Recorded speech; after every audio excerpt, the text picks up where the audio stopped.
Recording in progress. Now, do you have idea about what is nursing audit and why we are doing nursing audit? Do you have that idea?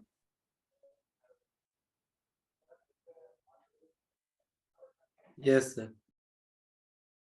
මේ screen sharing disable වෙලා පොඩක් හදනවද?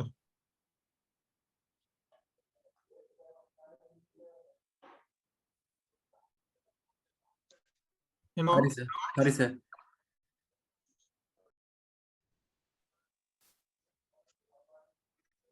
Sir, දැන් බලන්න.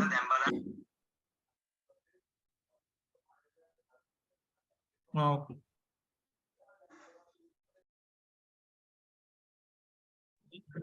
Yes, sir. Yes, sir. You can see. Previous day we discussed about this comparison between clinical research and clinical audit. But we are doing clinical audit to improve the practice. But in research, we are doing research to prove that we are doing those things. And in research, it is scientific inquiry. We are searching the information regarding particular topic or subject. In clinical audit, it is systematic measurement. We are measuring whether things are happening according to the expected level. Okay? Then regarding functions in research, we are setting the standard to practice by inquiring or by searching the relevant information, and we are setting a standard. Then we can apply those things to our day-to-day practice. In clinical audit, we compare the standard. We have a standard, and we are comparing our work with the standard, whether it is practice according to standard or it is below the level of standard. If there is a gap between the standard and our existing practice, then we have to improve that.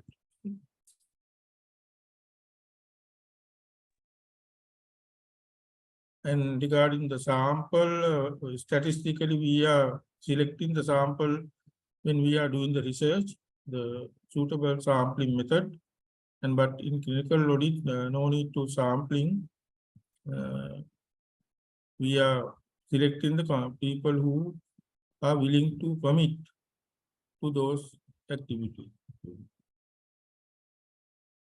In research, we are testing hypotheses. You know, those who did the research and BSc, you know what is hypothesis. It is upakalpana. We build a hypothesis between the variables of the research, and we are testing.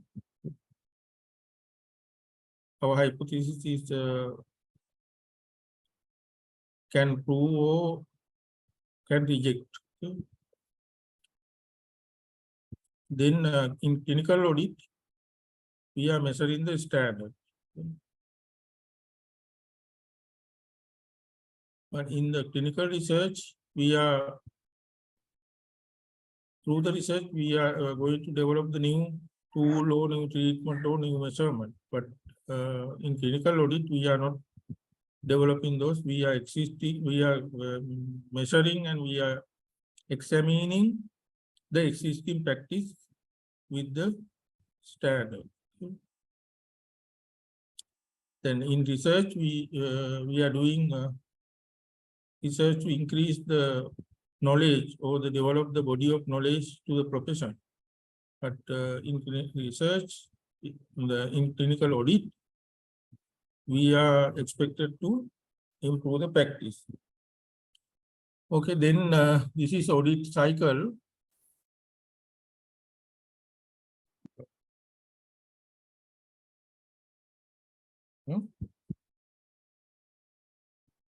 Oh. Huh? We can't even material. Oh, you know. Audit cycle, first we have to select the topic. What should be happening?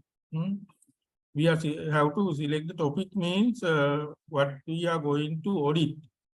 But sometimes we are going to audit the procedure or the patient care or the system that we are practicing. Likewise, we have to select the area that we are going to audit. Then we have to observe the current practice related to that topic or the related that selected procedure or selected care component. Okay. We have that as example, but we have to select the topic. But in the simple topic, we think we are selecting the practice of hand washing. Then we have to observe what is the current practice or what is really happening in the clinical field. How they practice the hand washing, likewise. Then we have to compare with the standard or guideline. We have standard or guideline to do the proper hand washing. Then we have to compare the current practice with the standard. Then we can identify what changes are needed. If they are not practicing properly, then we have to do some changes. Then after selecting the changes, we have to implement that changes. If they are not properly washed hand, then we have to sometimes we have to improve their knowledge. Sometimes we have to improve their practice or system. Sometimes no proper resource. Another thing to practice the proper hand washing. Likewise, we have to identify the changes that which are needed to improve the practice. Okay. This audit cycle. Do you understand? Yes, sir. Yes, sir. Yes. Then, but making audit easier, then avoid the blocks. We have to avoid the issue or block. Then before you start the audit process, you have to think about the time. Because if it is time consuming or long time to finish, it is difficult to do. Big audit can eat up time in an already busy schedule. Okay? So keep it simple and small. Okay? If we select big topic, it is time consuming. We know the busy schedule of the clinical field in the ward. Then difficult to complete that in a short period. So when you are selecting the topic or selecting the area, keep it very simple and small. Then short period you can finish that. First time at a time you have to look at one or two criteria to check. Don't select more criteria. Okay. If you are going to audit the hand washing, that whole thing we cannot finish at once, but one component we can select and then later we can do the other thing. Okay. Then engage the whole team. Okay. Otherwise it will be difficult. Day one. Hello, excuse me. that at the beginning, I think your colleague advised you to mute your mic. When you want to clarify anything or want to ask question only, you can unmute the mic and ask, then again mute that, because it is disturbing to others. Okay? But you have to make sure you are in a suitable place to listen to the lecture. And other thing, you have to keep away, because it is disturbing to others also. Then again, the last one, engage the whole team. Otherwise, it will be difficult. You have to check, is the team ready? Ready means they are enthusiasm, wanting to improve. But you cannot do the nursing audit alone, but others will not accept that. Then if you are going to do the nursing, you have to aware of whole team, those who are affected to that area, and discuss with them and see whether they have enthusiasm and interest to improve the practice.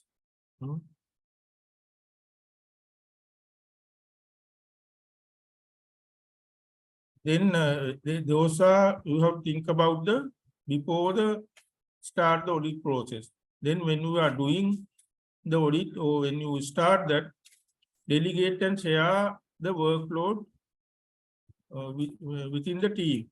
Get involve others also.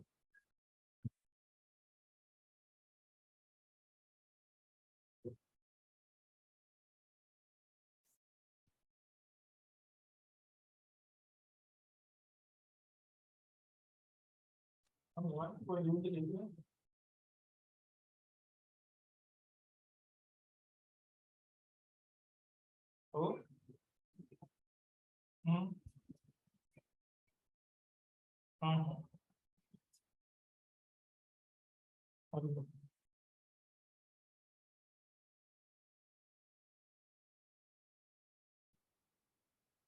Hi, Bang Barana.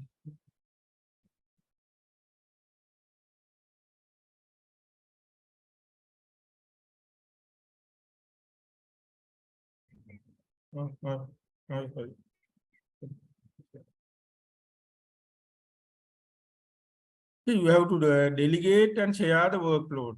Okay, but you have to plan your work, that audit, and share with your team members and other people in the board. Then make life easier. Use computers to do the difficult stuff. Okay? But in our setting, most of the places we don't have electronic documentation system. If we have electronic documentation system, we can easily get the information through that patient information or that information that you need to do your audit. Okay, but use the technology to make easy of your work. Then use the protocol standard already laid by others. Okay, you have to use the protocols; those are available and standard. No need to redo those things, and get the help from those to do your work. Then be careful of data collection. Choose a topic which does not entail too much data collection, to the extent it become exhaustive with subsequent loss of enthusiasm. Okay? When we are choosing the topic, we have to choose the simple topic and one or two criteria. And when you are collecting data about those things, okay?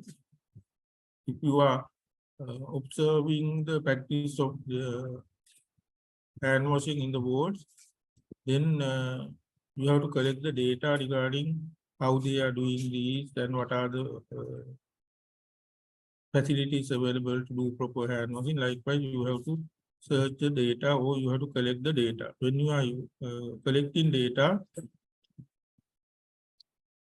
it should be simple. Okay? Don't choose a topic which need more data collection. It will be exhausted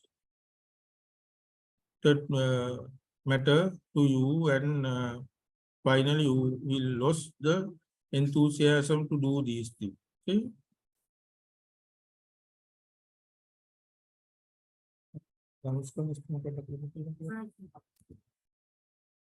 Okay.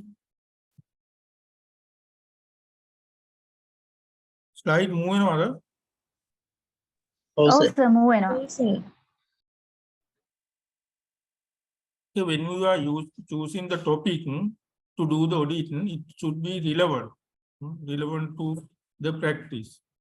And there should be a potential benefit by doing this. Okay? By doing nursing audit, and then you are going to improve the practice. It should be benefited to the patient or to the organization.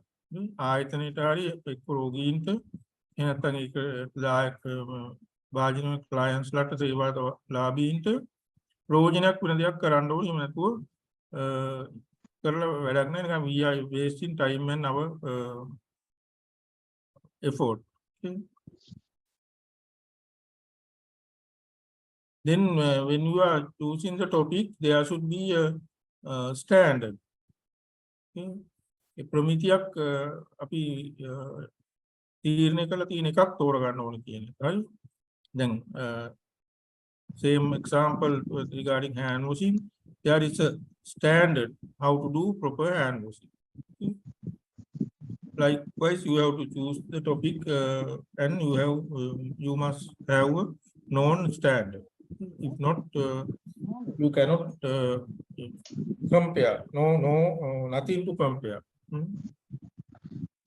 Then you have to select the topic on area of interest. Right? නමුන්ට කැමති වඩා කැමැත්තක් තියෙන area එකකින් තෝරගන්න ඕනේ, නැත්නම් ඒක boring. හරිද? Another thing, areas you can influence. Right? So ඔයාට change එකක් කරන්න පුළුවන්. area එකක් තෝරගන්න ඕනේ. You have to select the area that you can do changes. If not, after doing the audit, you cannot do changes if you cannot influence that topic. Okay.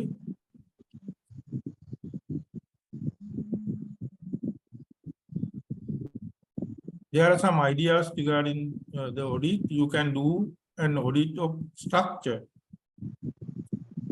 Structure එක නැත්නම් board එකේ view එක ඒව ගැන board එකේ setup එක ගැන ඕන audit එකක් කරන්න පුළුවන්. ඒක අනිත් අයට පහසුද මේවාද කියලා. Facilities being provided. Example, waiting time, availability of the staff, record keeping and equipment. Likewise, you can do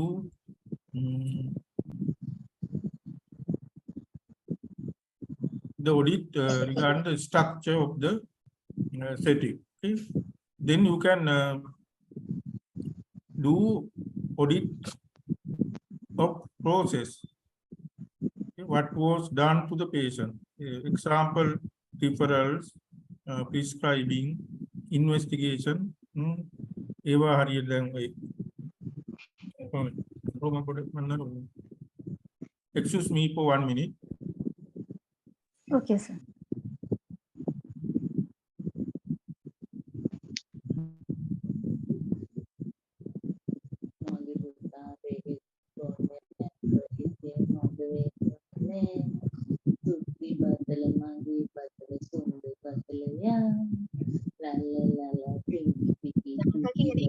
phone එක මියුට් කරගන්න.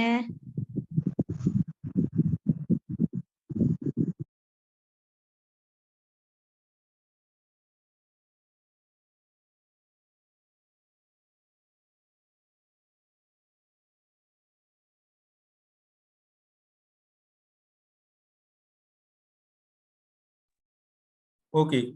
Then you can do audit regarding the outcome or results for the patient after doing something.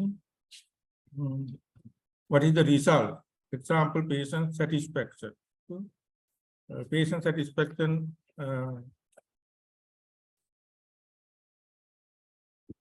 ගැන අපිට පුළුවන් audit එක කරන්න what is the standard but we are expecting from the patient satisfaction and what is the current situation like. Or sometimes you can do some audit regarding the infection rate of your unit. Or that hospital acquired infection. Likewise, you can select topic regarding the outcome. Outcome කියලා කියන්නේ අපි වැඩ කරාට පස්සේ ඒකෙන් එන ප්‍රතිඵලය පිළිබඳව. අපි රෝගීන්ට කරන දේවල් වලින් එන ප්‍රතිඵල. දැන් අපි මොනවාරි ඩයබටික් දැන් ෆුඩ් කෙයා ගැන කරන patient වලට එතකොට ඒකෙන් රීඇඩ්මිෂන් කොච්චර එනවද patient ලා. හරි. නැවත ඇඩ්මිට් වෙනවද ඒ වගේ. ඊට පස්සේ surgical ward එක කරන surgical site infection rate. Surgery කරාට පස්සේ surgical site එකේ infection rate එක කොච්චරද. Likewise, we can do the audit regarding outcome. Then we can do audit regarding the structure and the process and the outcome. It can see view here පිළිබඳව අපිට කරන්න පුළුවන් නැත්නම් process එකේ ක්‍රියාවලිය ගැන අපි කරන වැඩ ගැන ඊට පස්සේ ඒ වැඩවලින් ලැබෙන ප්‍රතිඵල ගැන ඒවා ගැන audit කරලා බලන්න පුළුවන්. හරි ඒවා හරියට සිද්ධ වෙනවද ස්ටෑන්ඩඩ් එකට වෙනවද ඒවා.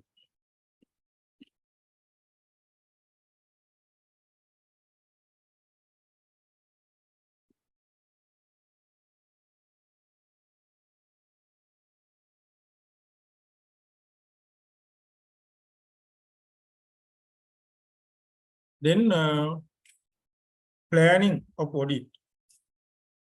Then first you have to decide what to do audit. Select topic and write objective. You have to select the area that need to be audit and write objective regarding those topics, what you are going to achieve through the audit. Then choose the criteria, standard or guideline. Then you have to choose the criteria, then standard and guideline. Okay? But the guideline and standard, those are available. Then methodology. Sample, time frame, data source, prospective and retrospective. Okay? Sample එක කොච්චර තෝරගන්නවද අපි ඔක්කොම patient ලා නැත්නම් අපි hand washing ගැන බැලුවොත් ඔක්කොම මේ staff එක කරන hand washing කියලා බලනවා නැත්නම් randomly select කරගන්නවද කොටසකද බලන්නේ ඒ වගේ. ඊළඟ time frame. අපිට හැමදාම audit කර ඉන්න බෑ කොච්චර කොයි කාලෙද අපි මේක බලන්නේ මොන period එකක්ද කියලා decide කරගන්න. So data source මොනවද කියලා බලන්න ඕනේ. අපිට තොරතුරු ගන්න පුළුවන් තැන්. Perspective. අනාගතයට මේක improvement එකක් දේව බලන්න ඕනේ. ඊට පස්සේ retrospective කියන්නේ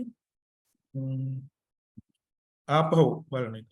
කලින් අපි කරපු දේවල් වල බලපෑම් මොනවද තියෙනවද ඒවා ගැන බලන්න. ඊළඟට involve stakeholders.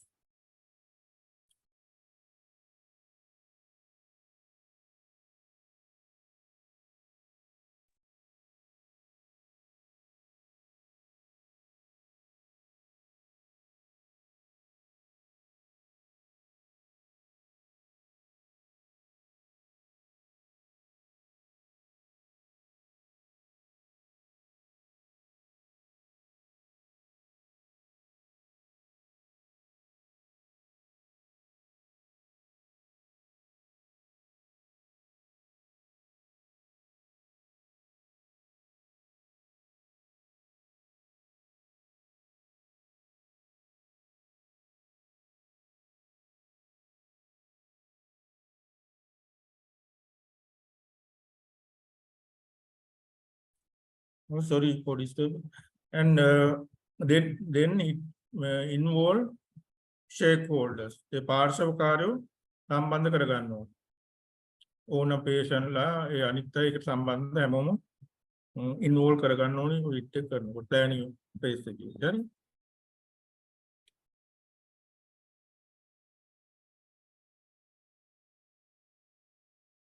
Then you have to set the objectives to measure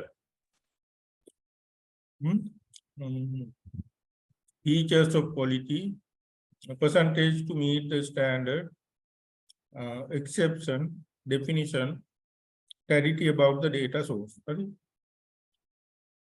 Again, objective, we have to set the objective, then only you can measure your work. Right? When you are writing the objective, you have to write objective in SMART. SMART කියන එක දන්නවනේ. Specific, measurable, achievable, ඒක ඒ විදිහට ලියන්න ඕනේ මම ඉන්න පුළුවන් විදිහට. ඒතකොට ඒකෙදි we have to think about the features of quality. ඒතර මේ කරන වැඩේ quality එකේ තියෙන ලක්ෂණ මොනවද? to percentage to meet standard. දැන් සමහර දේවල් වල 100% expect කරන්න බැරි වෙන්න පුළුවන්. ඒකට ඔයා මොන percentage එකේද මේක satisfy කියන්නේ? 90%ද 95%ද 80%ද? Likewise, we have to set the percentage regarding the standard that you are going to meet. Then exception. වෙන අමතර දේවල් කියනවා ඒවා ගැන බලන්න. Then definition. But the key term you have to define what is mean by that. Hari? So to as example proper hand washing. Then proper කියන එකෙන් what you are going to mean, what you mean by that proper. The proper keyword අපිට ඒක පාඩ මොකද්ද proper කියන එක කියන්නේ එතකොට ඒක define කරන්න ඕනේ proper කියලා ඔයා බලාපොරොත්තු වෙනවා. හරි? Then clarity about data source. So data source එක නැත්නම් අපි දත්ත පද්ධතිය. හරි අපි එකතු කරන data ඒවා clarity පැහැදිලි වෙන්න ඕනේ. නැත්නම් ඒක මේ decision එකක් ගන්න බැරි වෙන්න පුළුවන්. හරි? Are you okay? Yes, sir. Yes, sir. That example. Okay?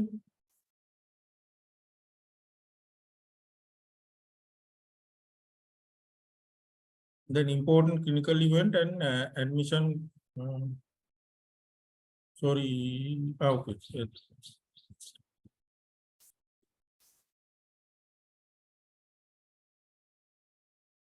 These are some examples. Okay.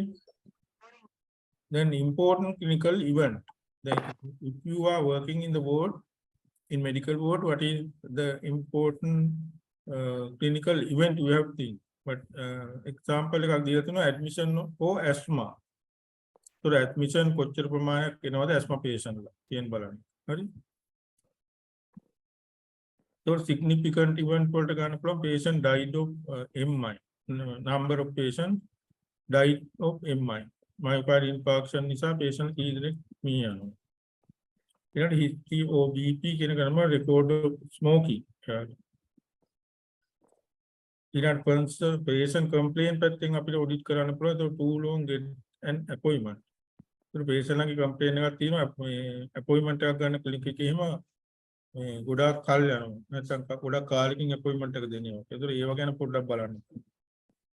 ඊළඟ observation කියනද improper hand washing. මම ඒතකොට hand washing හරියට සිද්ධ වෙන්නේ නැහැ කියන එක ගැන බලන්න.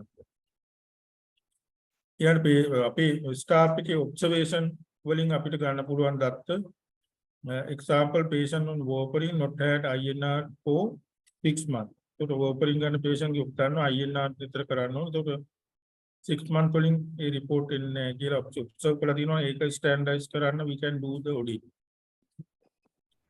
On nice subject means that the interest area that we are doing clinical practice අපිට interest area එකක් තියෙනවනේ එකෙන් ගන්න පුළුවන්. හරි? ඒකට උදාහරණ දීලා තියෙන post MI patient on management. So MI එකෙන් පස්සේ patient manage වෙන්නේ කොහොමද? ඒත් ඒවා standard එකක් තියෙනවා මේ විදිහයි කරන්නේ කියලා. But then in the audit you have to have a idea or knowledge regarding the standard and observe the current practice and compare with the standard and identify the gap. And filling those gaps, you have to do something or some changes. Sorry.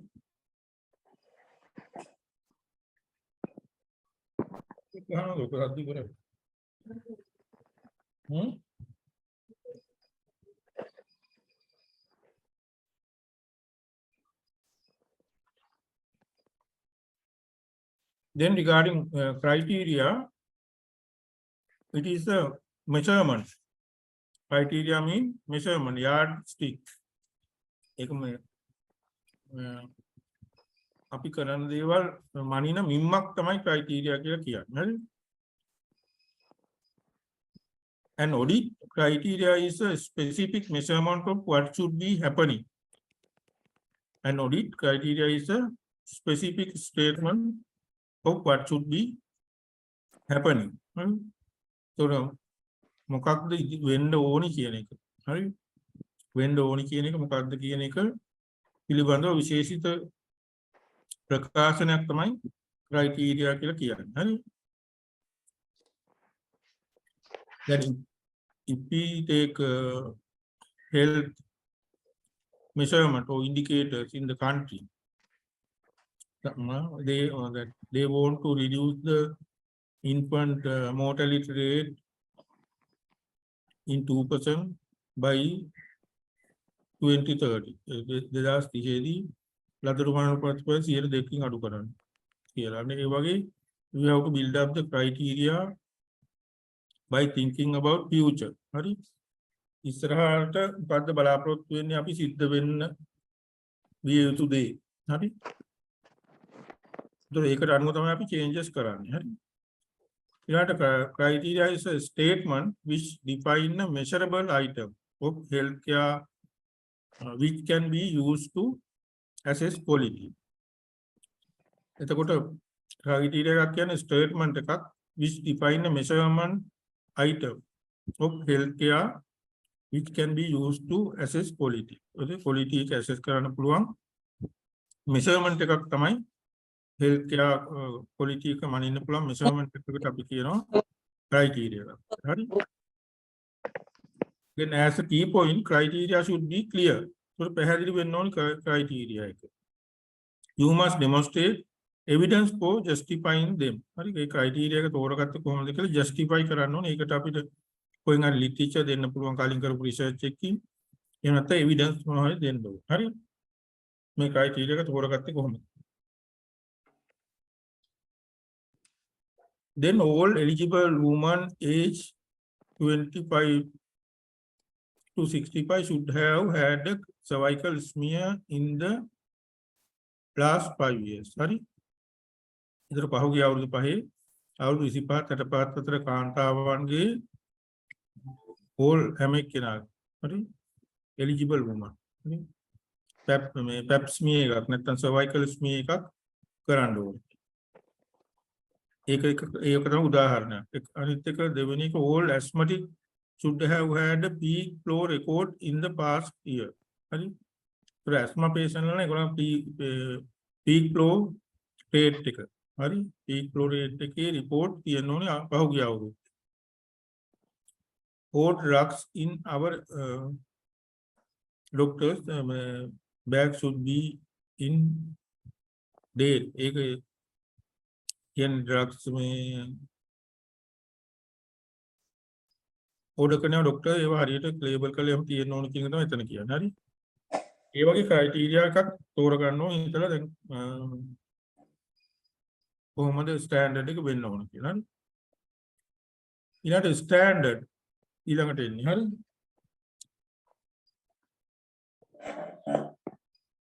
hello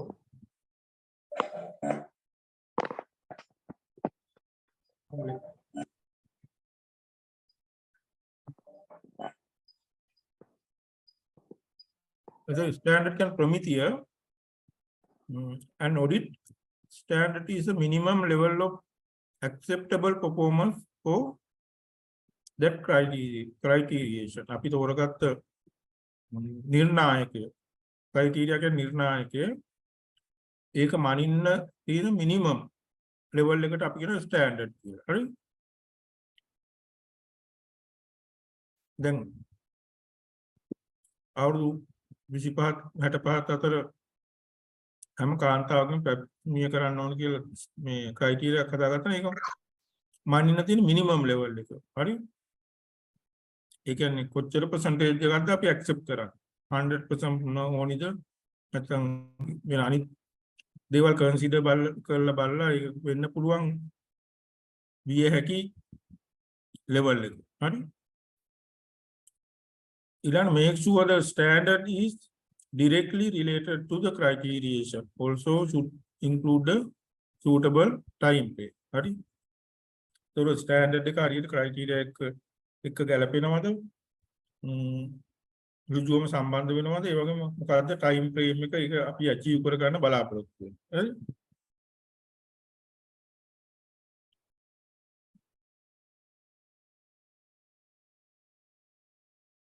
මේ example here. The standard should reflect the clinical and medical legal importance of the criteria. හරි? එතකොට standard එකෙන් reflect වෙන්න ඕනි. වෙන්න ඕනේ නැත්නම් ප්‍රදර්ශනය වෙන්න ඕනි the clinical and medical legal importance of the criteria. හරි? සායනික වශයෙන්ුයි ඊළඟට වෛද්‍ය නීතිමය පැත්තෙන් වැදගත් වෙන්න ඕනි criteria. හරි? Some example, 80% of women should have had a cervical smear. අපි ඉස්සෙල්ලා කිව්වනේ හැම කාන්තාවක්ම ඒ වයස් සීමාවේ ඉන්න කරන්න ඕනි කියලා මේ pap smear. ඒකට දාලා තියෙන ස්ටෑන්ඩඩ් එක තමයි 80% of women should have had a cervical smear. හරි? 80%ක් තමයි අපි බලාපොරොත්තු වෙන්නේ 100%ම නෙමෙයි. හරි? ඊළඟට කියනවා but of those who had an abnormal smear 100% should have an action taken. හරි? ඒක තව example එකක්.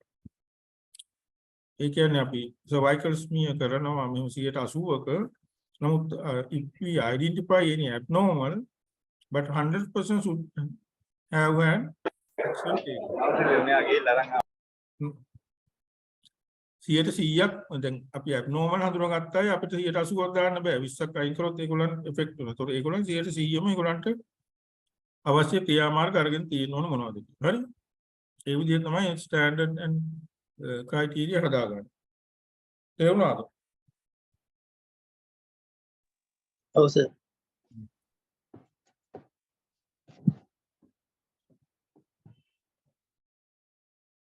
More example, at least 80% of eligible women aged 25 to 65 should have had a cervical smear in the last 5 years.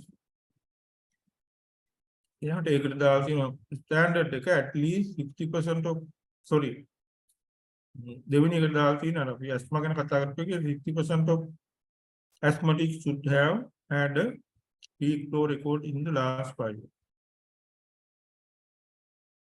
දැන් අපි criteria වල දාගත්ත ඔක්කොගම තියෙන්න ඕන නම් ස්ටෑන්ඩඩ් වල බලනකොට අපිට ඒක අචීව් කරගන්න පුළුවන් ප්‍රමාණය අපි හිතන්න ඕනේ කාලය තුල සහ තියෙන පහසුකම් ඊළඟ පේෂන්ට්ලගේ තියෙන ඉන්ටරෙස්ට් එක ඔක්කොම කන්සිඩර් කරලා කොච්චර ප්‍රමාණයක්ද අචීව් කරන්න පුළුවන්. ඒක අපිට 100% නම් වෙලාව අමාරුයි. හරි?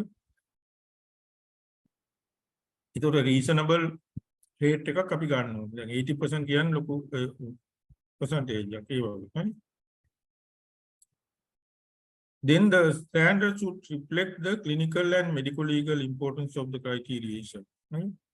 In the example, 80% of women should have had a cervical smear likewise.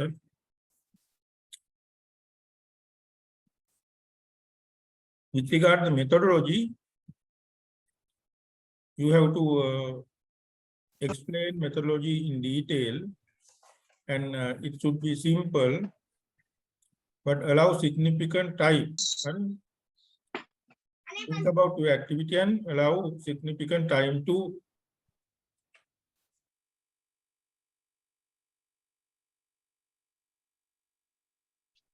finish the task. හරි. ඕනට වඩා කාලය වෙන් කරන්නේ නැහැ. අඩුවෙන් කාලය වෙන් කරන්නේ නැහැ. ඒ සැලකිය යුතු ප්‍රමාණය හිතලා time frame එක දාන්න. හරි. ඊළඟ share ownership involve others. හරි. ඒක තනියෙන් කරන්න බෑ. අනිත් අය involve කර ගන්න ඕනේ කියන තමයි කියන්නේ. Get cooperation from those who might be affected. හරි. මේකෙන් effect වෙන්න පුළුවන් අයගේ cooperation එක ගන්න ඕනේ. හරි. Carry your colleague with you. හරි. ඒකට ඔයාගේ colleagues ලව ඔයාත් එක්ක ඉස්සරහට ගෙනියන්න ඕනේ. ඒගොල්ලන්ගේ support එකක් ගන්න. හරි. හරිද? පස්සේ. හරි sir.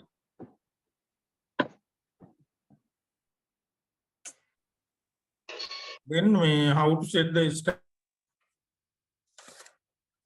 standard, then you can look at national guideline. If there is any national guideline regarding the topic that you selected, you can use those national guidelines. Then you can get the literature or information from the textbook. Literature means the scientific studies from the journals. You can select the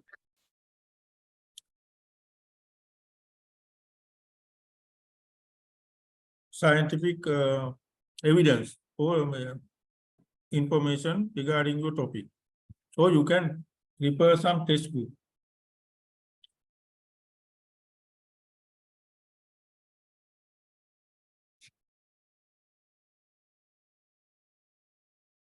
Then if there is a local guideline, means if your institution had guideline, sometimes the consultant and expert get together, prepare some guideline regarding some activities. Then you can refer those guidelines. Those are available in your institution.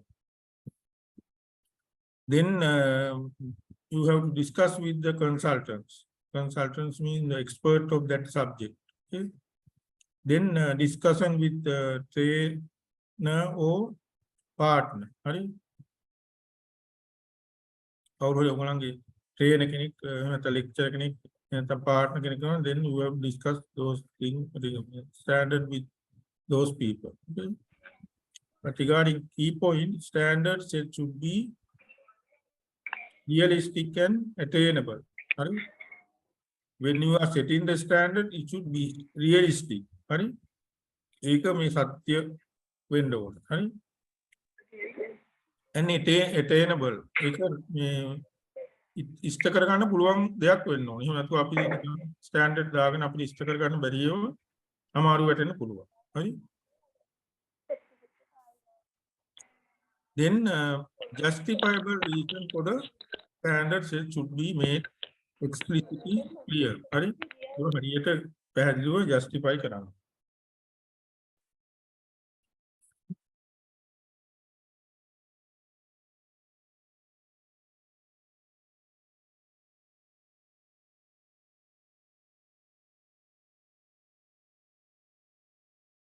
Then some criteria also so important that they need to 100% standard. However, 100% standard are unusual. Patient or circumstance usually conspire against reflection, and the standard need to reflect that. Some criteria are also important that they need 100% standard. Some criteria will important never 100% standard එක එන්න ඕනේ. But however 100% standard are unusual. අපිට 100ක් යමක් ඉෂ්ට කරනවා කියන එක unusual. හරි. ඒක සාමාන්‍ය දෙයක් නෙමෙයි අමාරු.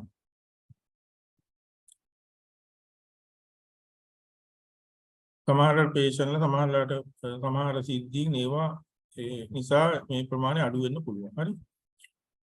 Your literature search should give you an idea of what standards others have managed to reach. Right? Then if you refer the literature, then you can get the idea how others met their standard and criteria. Right? ඒගොල්ලන් කොහොමද ඒව achieve කරගත්තේ කොච්චර ප්‍රමාණයකද ඒ ගැන idea එකක් ගන්න පුළුවන්. ඒක තමුන්ටත් කොච්චර ප්‍රමාණයෙන් කරන්න පුළුවන්. Your standard need to follow on directly from your criterion. For example, patient on thyroxine should have had TFTs done in the last year. This should have happened in at least 90% of patients. Right?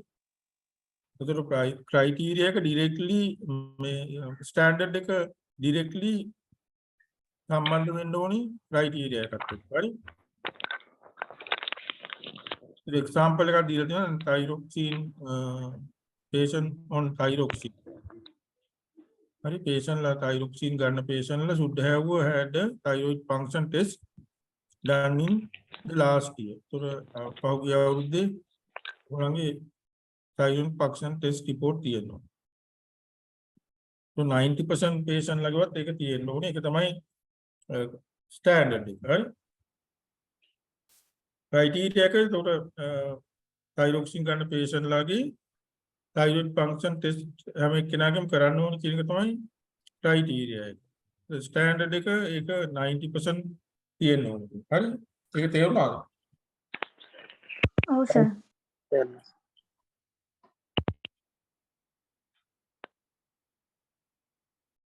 These are some example criteria තමයි all children under 2 years should be immunized against tetanus and polio. හරි?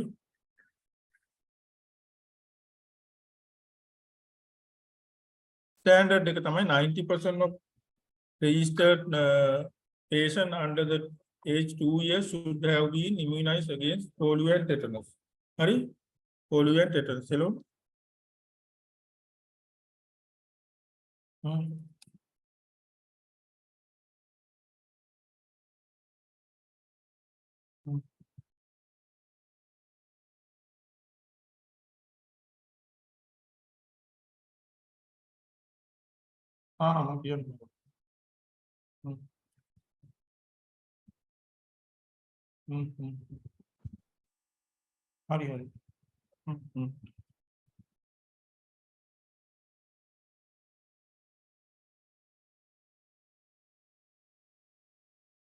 Then second one, all notes of those patients with an allergy to penicillin should be marked. So penicillin වලට allergy patient ලා හැමෝගෙම එක mark කරන්න ඕනේ කියනවා. Standard එක තමයි 90% of patients with an allergy to penicillin should be clearly marked. Correct? Then criteria එක තමයි all patients in the surgery should wait no longer than 30 minutes before the consultation. ඒක 70% වලට අරන් තියෙනවා. හරි? ඒ වගේ. දැන් criteria එක තෝරගන්නේ කොහොමද? ඒකට standard එක ලියන්නේ කොහොමද කියලා පේනව නේද?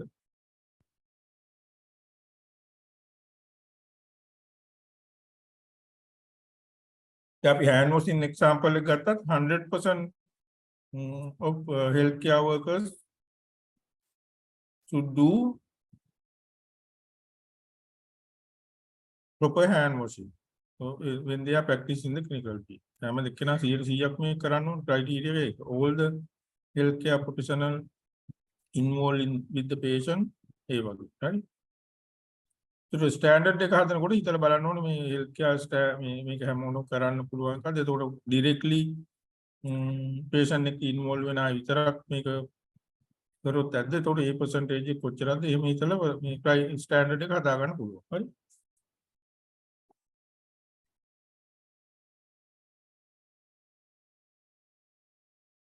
හරිද?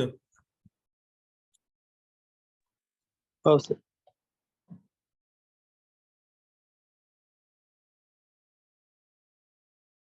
Okay, with preparation and planning only, but we have to show the evidence of teamwork. Right? So teamwork එක වෙනවා කියන එක ගැන evidence තියෙන්න ඕනේ. එහෙම නැත්නම් otherwise you will fail. හරි? තනියෙන් ඔක් කරන්න ගියොත් අනිත් අය ඒක accept කරන්නේ නැහැ. තමුන් කරාට ඒක කවුරුත් පිළිගන්නේ නැහැ. Then you have to aware and discuss with the team and get their help and then do.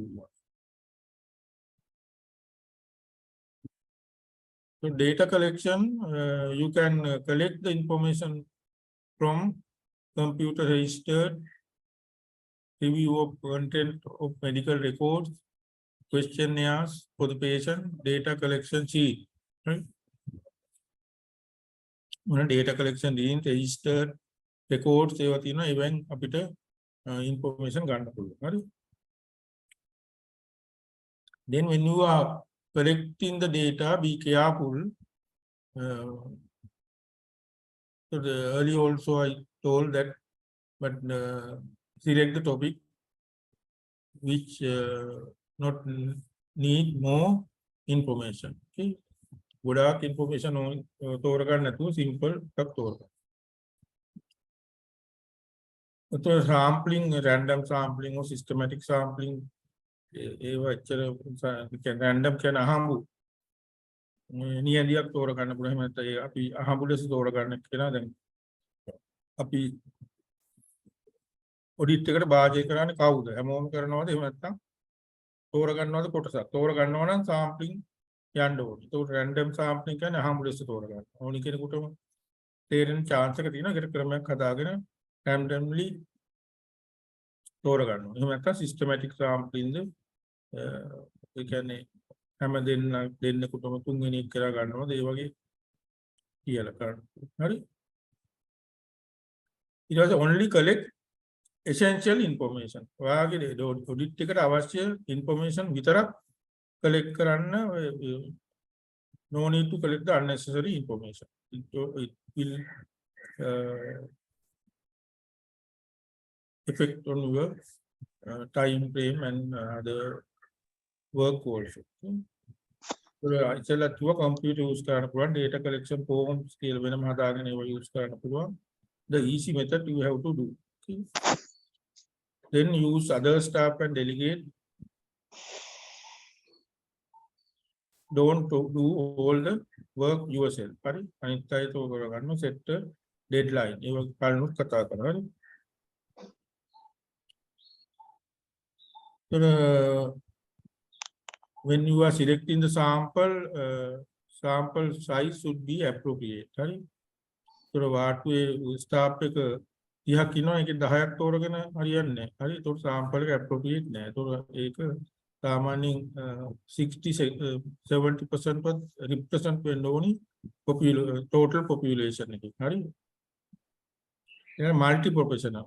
ඒතකොට එකම profession එකේ තෝරගන්න නැතුව different professions වලයි තෝරගන්න පුළුවන්. All data should be anonymous. Sorry. Data collect කරනකොට ඒවා කාගේද කවුද දුන්නේ ඒවා anonymous. Sorry. නිර්නාමිකයි. Confidentiality එක ආරක්ෂා කරන්න ඕනේ. Some tips, retrospective or prospective. ඒක ඉස්සෙල්ලාම කො පිටිපස්ස මේ කියන්නේ ආපහු අතීතය ගැන හිතලා අනාගතය ගැන හිතලා ඒ කියන්නේ අතීතයේ අපි කරපු දේවල් වලින් අපිට data collect කර ගන්නත් පුළුවන්. එහෙම නැත්නම් අනාගතයේ වීරු දේවල් පිළිබඳව හිතලා data හොයා ගන්නත් පුළුවන්. හරි. එතකොට manual පුළුවන්, electronic පුළුවන්. හරි.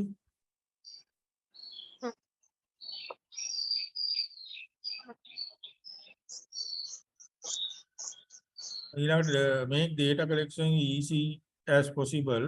Lacing කර ගන්න පුළුවන් විදිහට කරගන්න. Do not collect unnecessary data. Electronic device may be helpful. We discussed can be tedious and time consuming.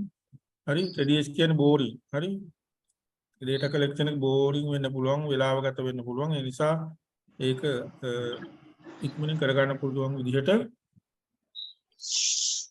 plan කරගන්න ඕනේ. Get help from the audit department. If you have audit department, you can get help from them to analyze those things or to decide the things that you have to do.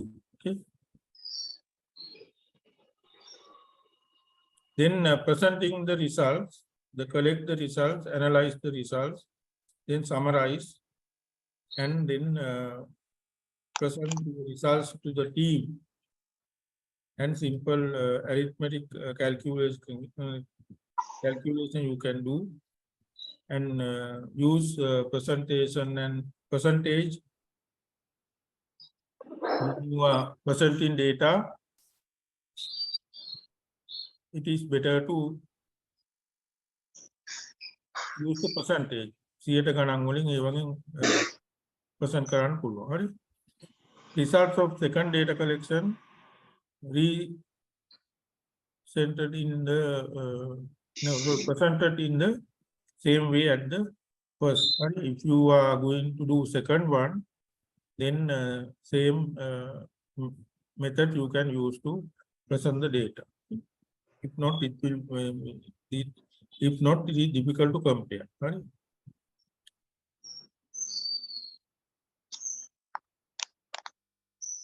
Then comparing the results and the results with the standard.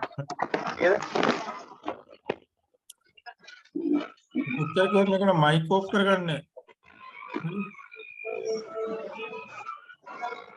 වාහන යනවා මොකක් හරි.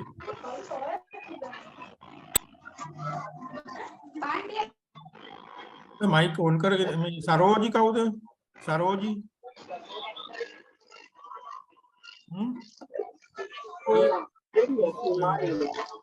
Hello, Saroji, please mute your mic. You are disturbing to others. कोई वाहन क्या लगाऊं तो वही नहीं.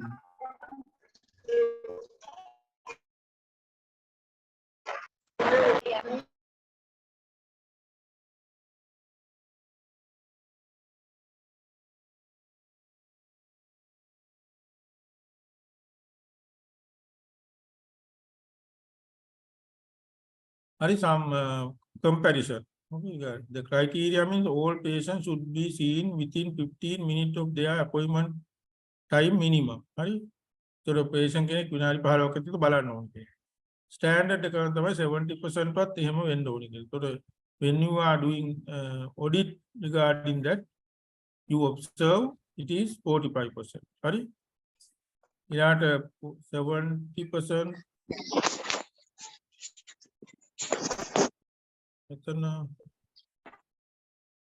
percentage copy.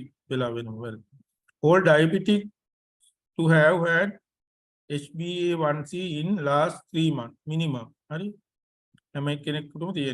Standard we are expecting 90%, but observe result 95% we are expecting. Observe the real one, it is 90%. 90% drugs allergies to be marked as active problem on computer minimum. Standard 100%, observe result 95%, but they are drugs allergies. මේ දෙකේම මුල තියෙන percentage වලින් අවිලා තියෙන එක වැරදිලා මොකක් කරේ අවිලා තියෙන. හරි. ඒක දෙවෙනි එක all diabetic to have had HbA1c in last 3 months කියන එකයි. Drugs allergies to be marked as active problem on computer minimum. Hari? ඒක මේ 90% කියන එක අයින් කරා. හරි?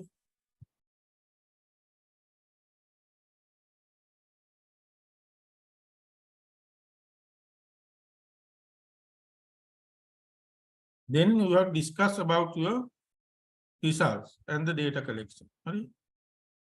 Key point, discussion of data collection. You need to explain why you think the practice didn't meet the standard that was set. Right? අපි set කරපු standard එක ඇයි meet වෙන්නේ නැත්තේ කියලා පොඩ්ඩක් discuss කරන්න ඕනේ. ඔයාගේ audit එකෙන් ආපු data එකත් එක්ක. හරි?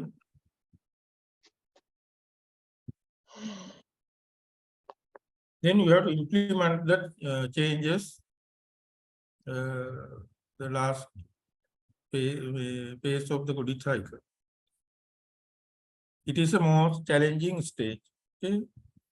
Very difficult stage, the implementation.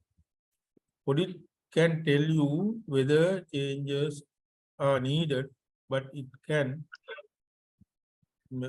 cannot tell you what method to use. Sorry. So what are you audit? Through the audit, you can understand whether changes are needed. Sorry. Change එකක් අවශ්‍යද කියලා audit එකකින් අපි decide කරන්න පුළුවන්, but audit cannot tell you what method to use. Sorry. method එක මොකක්ද කියලා audit එකෙන් කියන්නේ. In the audit you can identify the gap between existing practice and the standard, and then you have to think about what are the methods that you can use to improve that gap. Okay. Then the changes to be implemented should be a team discussion and discussion and practice meeting. So in the board meeting or any meeting with the team, healthcare team, you can discuss about the changes. Okay. Then what to do at the practice meeting. Okay. Then emphasize what had been achieved. Sorry. So the practice meeting කියලා ඒගොල්ලන් සමහර රටවල් තියෙන අපේ ward conference ඒ වගේ එකකදී emphasize what has been achieved. හරි. the audit එකෙන් මොනවද ඔයා ලබාගත් දේවල් සහ ඒ තොරතුරු meeting එකේ කියන්න. what are we proud of? හරි. so ඒකදී අපිට හොඳ පැත්ත මොනවද තියෙන්නේ? ඒ කියන්නේ ආඩම්බර වෙන්න පුළුවන් මොනවද? නැත්නම් ඒ සම්බන්ධයෙන් අපේ achievement කොහොමද ඒ හොඳ පැත්ත. then what we are not too proud of. හරි. ඔය අපිට පිළිගන්න බැරි දේවල්, accept කරන්න බැරි දේවල්, අපෙන් වෙන්න දේවල් මොනවද තියෙන්නේ. then how can we correct and correct any deficiencies. Right? Those things we have to discuss in the meeting with the healthcare team. Right?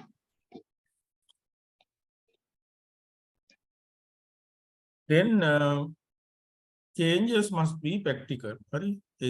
What changes mean it is a practical thing.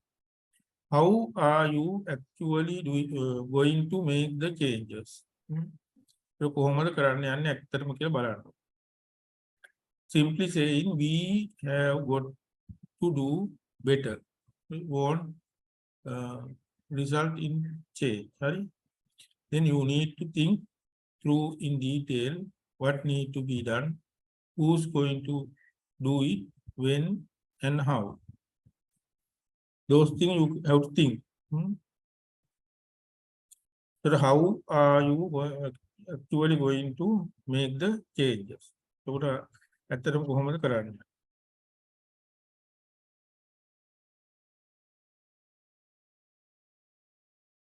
හරි. එතකොට you have to think about what need to be done. මොනවද කරන්න ඕනේ? හරි. then who is going to do it? හරි. කවුද ඒක කරන්නේ? කොයි වෙලාවෙ සහ කොහොමද? ඒ ටික implementation වලදී හිතන්න. හරි. If you get a very low results, you may consider resetting the standard to a more realistic level. Right? So මේ ගොඩක් අඩු නම් අර standard අපිට අඩු කරන්න වෙනවා. ඒක හැබැයි we have to do it realistic level. Right? Then but you have to justify that. Right? Then 90% කියන එක අපි බලාපොරොත්තු 90% නම් 30% වගේ නම් ආවේ ඒක low result එකක්. හරි. Then sometimes we cannot achieve that, then we have to reduce that standard. හරි. 90% එක පල්ලෙහාට ගේනවා. But we have to justify. හරි. ඒක audit එක කරන් පස්සේ තමයි තේරෙන්නේ ඇයි එහෙම වෙන්නේ කියලා. එතකොට ඒකෙදි ඒක කියන්නේ. Then as a summary,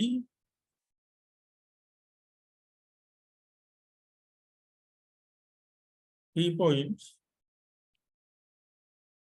Comment on any improvement that have resulted. Right? So after audit, you identify some improvement to do. Then you have to comment on any improvement. Okay. Then how well did your proposal for change work? Right? කොහොමද proposal එක හරියට කරන්නේ? If you again didn't reach the standard that you set, right? If you again didn't reach the standard that you set, why not? Right?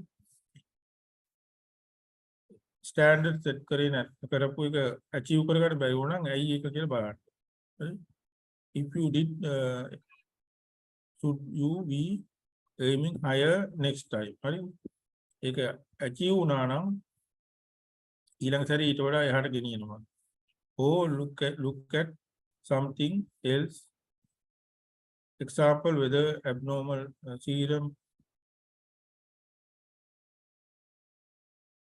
This test have actual being act on. හරි? එතකොට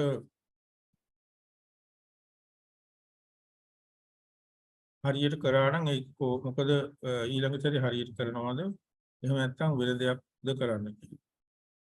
Where should the practice go from here? ඊළඟට මේ දැනට තියෙන තත්ත්වයේ ඉඳලා practice එක කොහාටද අපි ගෙනියන්නේ. හරි? ඒව ගැන ඔඩිට් එකේදී හිතන්න ඕන කියන එක තමයි මෙතන කියන්නේ. හරි?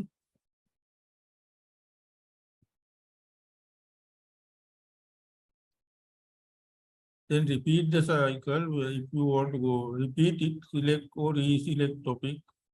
Then define criteria and set standard, plan methodology, collect and analyze data, implement changes, evaluate the effect of changes. Those are the things we discussed throughout this lesson. Okay? Then in the clinical audit, you have to set the standard, observe the practice, and compare with the standard. Then implement the changes, recommendation, and repeat the process because practice need continuous improvement. එක සැරයක් audit කරලා අපි නවත්තන්න බෑ. ඒක කාලෙන් කාලට නැවත කරන්න ඕන තව ඉදිරියට improve කරන්න. හරි?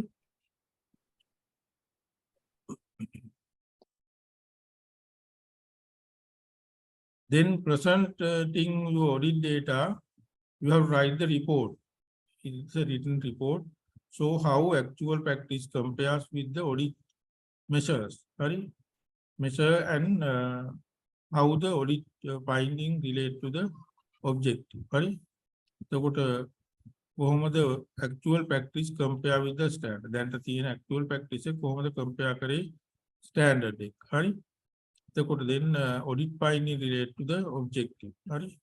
කොහොමද audit finding ඔයාගේ objective එක relate වෙන්නේ. So if re-audit were action implemented. Re-audit කරා නම් action implement කරාද.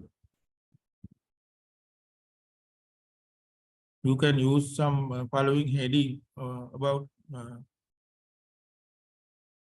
for your research report. Right?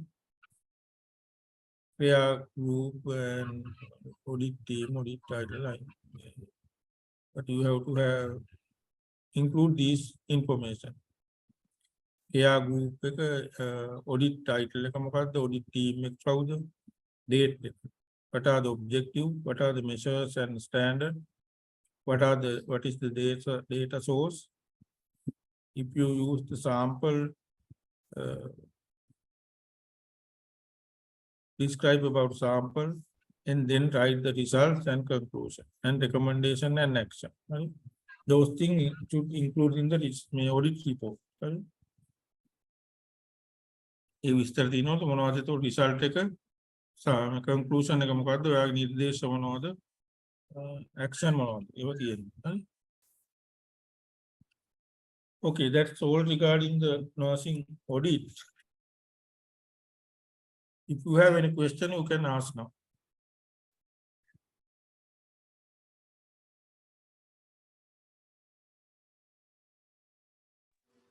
Sir, audit එක කරන time duration එක සාමාන්‍යයෙන් සතියක් වගේද ගන්නේ මාසයක් වගේ?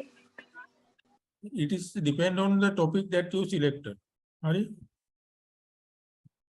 දැන් අපි දැන් ඔය surgical site infection වගේ එකක් ගැන ඔයා කරන්න යනවා ඒක ටික කාලයක් කරන්න ඕන මාසයක් විතර. ඒකේ data reliability එක වැඩි වෙන්නේ. හරි? දැන් hand washing එකක් ගත්තොත් නම් සතියෙන් විතර ඔක්කොම observe කරලා බලන්න පුළුවන් නේ. ඒ වගේ ඒ topic එක මට depend වෙනවා කාලය. ඒක නිසා තමයි මේ topic එක plan කරනකොට ඒක ගැන හිතලා time frame එක ඔයාට අවශ්‍ය තරම් data collect කරගන්න පුළුවන් adequate time එකක් set කරගන්න ඕනේ. හරි? සර් එතකොට මගේ යුනිට් එක නැතුව මගේ හොස්පිටල් එකේම වෙන ක්ලිනික් එකකට ගිහිල්ලා කරන්නත් පුළුවන්. Hello.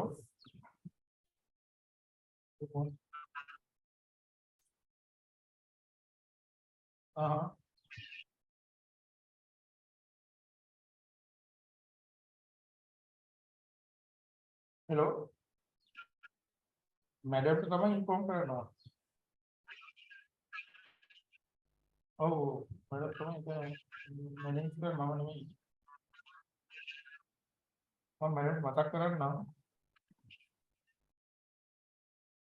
ඈ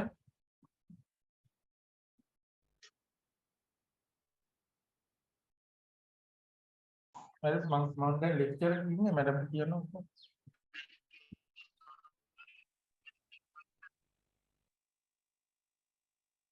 okay what do you ask sir මගේ යුනිට් එකේ නැතුව ක්ලිනික් එකකට ගිහිල්ලා හරි මට මේ ඔඩිට් එක කරන්න පුළුවන්ද? දැන් lecture එක අහගෙන හිටියනේ ඒක එහෙම පුළුවන් කියලා data sampling කොච්චරක් විතර ඕනද? පොඩක් ඉන්න data collection hello කොච්චරක් විතර ඕන වෙනවද එතකොට? පොඩක් එක ප්‍රශ්නයක් ඉවර කරන්න කලින්ද දැන් හරි සර්. මේකත් එක්ක ඔයාලට කරන්න පුළුවන් කියලා හිතනවා වෙන තැනකට ගිහිල්ලා. ඒ එහෙනම් එතන පැමිණිලිය වෙලා එතනයි දැනුවත් කරලා එහෙම තමයි කරන්නේ. හරි සර්. Okay next. ඊළඟ එක අහන්න. සර් data sample එක කොච්චරක් වෙන්න ඕනේද? ඒක තමයි මම කිව්වේ 60 to 70% represent when on total population එක. දැන් ඔයාගේ වාට්ටුවේ අපි හිතමු ස්ටාෆ් එක ගැන කරන්නේ ස්ටාෆ් එක අපි හිතමු ඉන්නේ ඔක්කොම ඉන්නවා කියලා 40ක්. ඒකට 40න්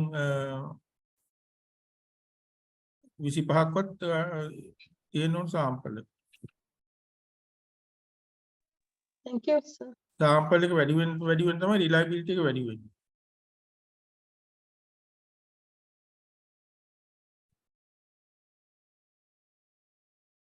Okay. Any questions?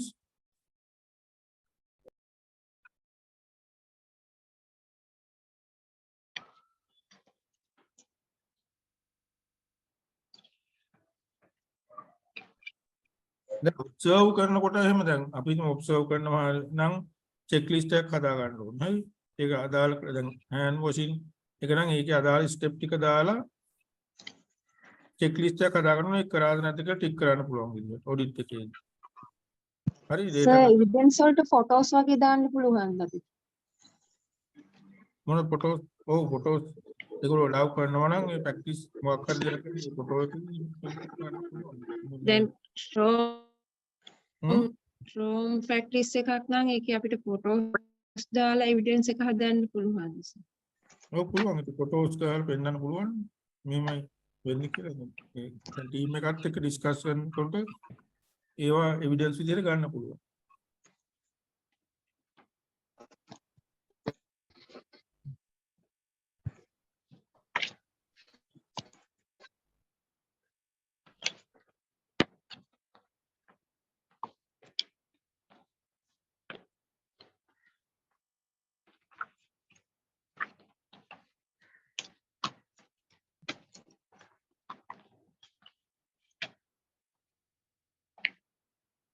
If you don't have the questions, then we have to discuss about the project.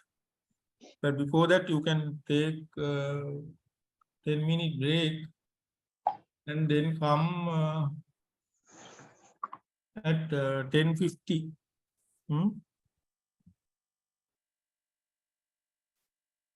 Okay? Okay sir. yes sir. Okay. break එක කරගෙන ඒකකින් 10:50ට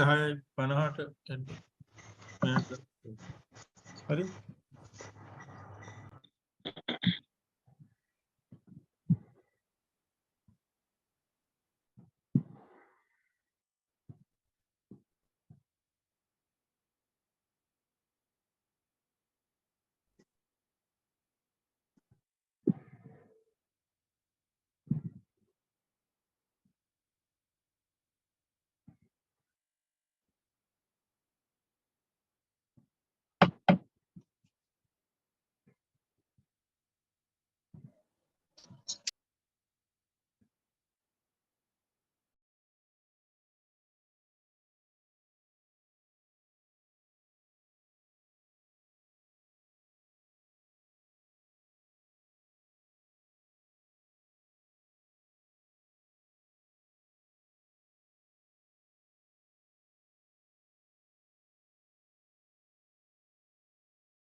Good morning, Pavitra Miss.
නෑ තව ටිකක් තිබුණානේ.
Hello. ආවද කොහොමද 72 ඉන්නේ?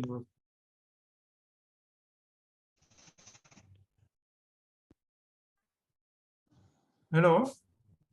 Can you hear me? Yes, Yes, sir. sir. Okay. Now that then when you are coming next day to the PBS, then you have to select the area that you are going to audit and write the criteria and standard and your objectives and prepare the tool. Sir, Rava. Oh, sir, Rava. Prepare the tool to collect the data. Or checklist or the questionnaire that you have to think what is the suitable method to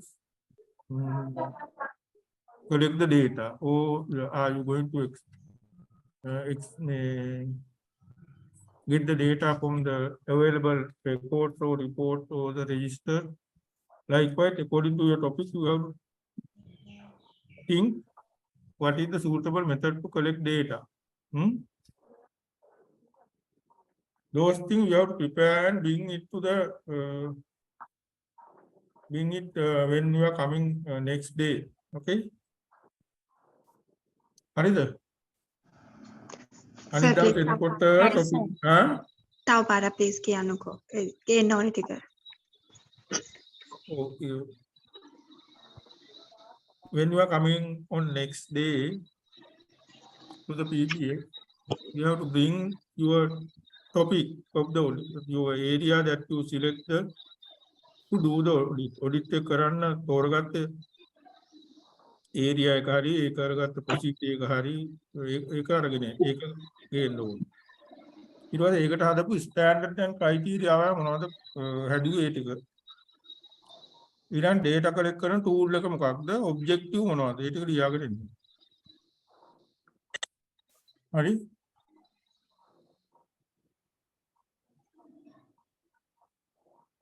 එතකොට මම කිව්වා තමුන්ට influence කරන්න පුළුවන් area එකක්. ඒ කියන්නේ තමුන්ට දැන් nursing අයට change එකක් කරන්න පුළුවන් ඒරියා එකක් තෝරගන්න ඕනේ. හරි? අපි හිතමු දැන් nutritional status of the intensive care patient. හරි? දැන් මේ නියුට්‍රිෂන් එක යාගේ මේන්ටේන් කරන්නේ කොහොමද? ඇඩික්වේට් නියුට්‍රිෂන් එක පවත්වාගෙන යන්නේ කොහොමද? ඒක මොකද්ද ස්ටෑන්ඩඩ්? කියන්නේ අපි කරන්න ඕන කියලා ස්ටෑන්ඩඩ් එකක් තියෙනවා නම් ඒක තියෙනවා ඒක බලන්න මොකද්ද කියලා. මේ ප්‍රොටෝකෝල් එකක් හරි ස්ටෑන්ඩඩ් එකක් හරි ගයිඩ්ලයින් එකක් හරි තියෙනවා නම් ඒක අනුව වෙනවද කියලා ඊට පස්සේ ඔයාගේ ඔඩිට් එකෙන් බලන්න ඕනේ. ඊට පස්සේ මොකද්ද කරන්න ඕන චේන්ජස් බලන්න ඕනේ. හරි? ඒ වගේ. එහෙම ඒරියා එකක් තෝරගෙන ඉන්න.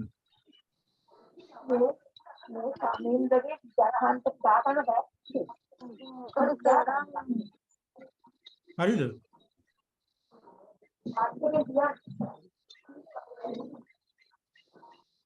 Okay, sir.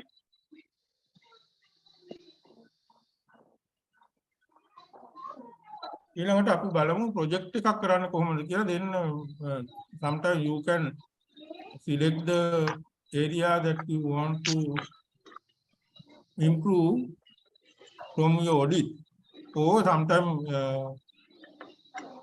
some research after doing some research the researchers propose to do some development. Some research වල කියලා තියෙනවා මේ area එක develop කරන්න ඕනේ කියලා. එහෙනම් ඒකකින් තෝරගන්න පුළුවන්. එහෙම නැත්නම් ඔයාගේ ඔඩිට් එකෙන් තෝරගන්න පුළුවන්. එහෙම තෝරගෙන ඉන්න නැත්නම් මට ඇවිල්ලා කියන්න එපා. සිස්ටර් කිව්වා මේක කරන්න කියලා. නැත්නම් ඉන්චාර්ජ් කිව්වා මේක තමයි කරන්න ඕනේ කියලා. ඒක එවිඩන්ස් නෑ. හරි? ඒක නිසා එවිඩන්ස් ඇතුව සිස්ටර් කියනවනම් ඒක අයි කරන්න මොනවද ඩේටා තියෙනවනම් ඒවා තෝරගෙන ඉන්න. මේ ඒවත් එක්ක අරගෙන ඉන්න ඕනේ. හරි?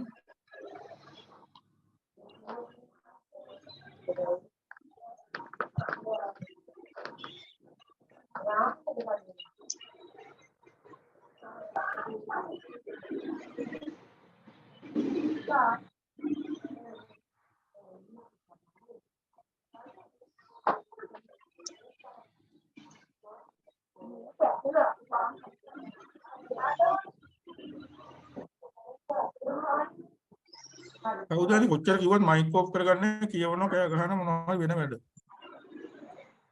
කවුද හරි හොස් මයික් එක ඔෆ් කරලා දාන්න මොකද?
සර්ගේ මයික් එකත් ඕෆ් කරා වගේ.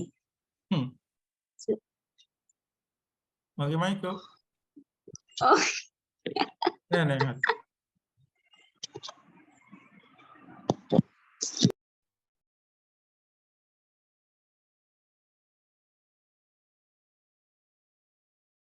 Okay, now can you see the screen? Yes, sir. Yes, sir. Project proposal writing. Yes, sir. Yes, sir. But this is regarding the proposal writing, then you have to do the project. Okay, after writing the first you have to write the project proposal. Then what is project?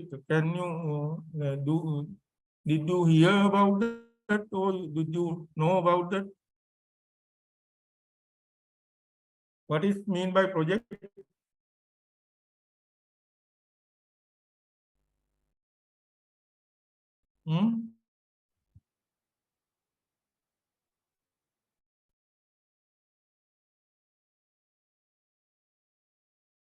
Mr. Amila?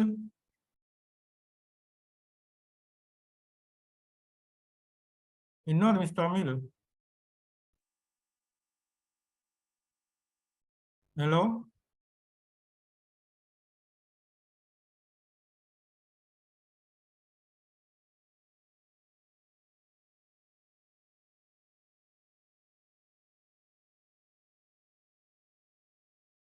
මෙතන ඉන්න මේ on කරලා වෙන වැඩක් ගන්න. අම්මිල ගුණරත්න ඉන්නවද? ARNSB Bandara. Yes, sir. What is the project? Tell your idea.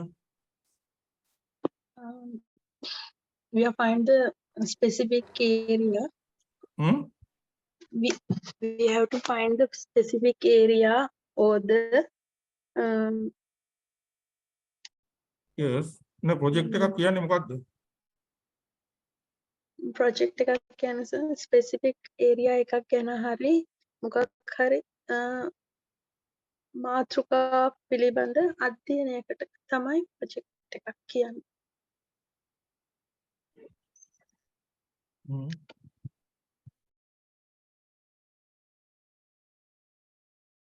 Miss Gamlat?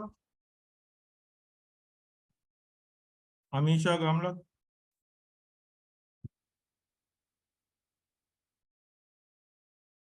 ඉන්නවද?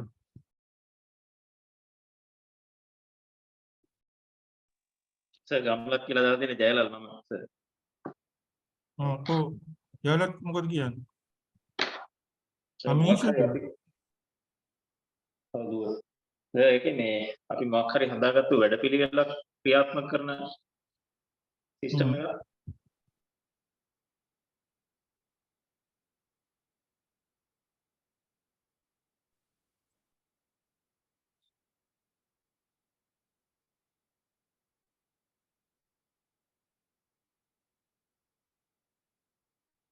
Any different idea from anyone?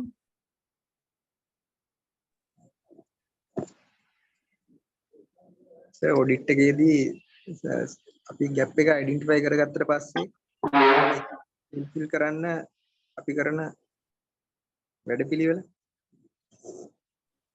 So මේක continuous process එකක්. මේක continuous process එකක්. අපි assessment එකෙන් පස්සේ අපි අඳුනගත්ත gap එකත් එක්ක ඒක fulfill කරන්න අපි කරන මොන හරි වැඩපිළිවෙල මොකද්ද? ඒක reassessment එකකින් නැවත අහපුව අපි ඒක සිද්ධ වුණාද කියලා ආපහු බලන්න ඕන. අපි කරපු එක මේක තමයි project එකක්. ඒකට එතකොට අපි මේ කරන දෙයට යොදාගන්නේ මොනවද කියන්නේ අපිට resource මොනවද ගන්න පුළුවන් මේවා ඔක්කොම අපි assess කරගන්න ඕනේ. ඒක assess කරගෙන තමයි අපි project එකට යන්න ඕනේ. ඊට පස්සේ අපි project එක තුළ active වැඩ කරන්න ඕනේ. ඊට පස්සේ අපි ඒකේ assessment එකක් ගන්න ඕනේ මේ project එක අපි බලාපොරොත්තු වෙච්ච දේ සිද්ධ වුණාද? ඒ සිද්ධ වුණේ නැත්නම් ආපහු අපි fulfill කරන්න ඕනේ. ආපහු ඒක කරන්න. දැන් මොනවද අහලා තියෙන project?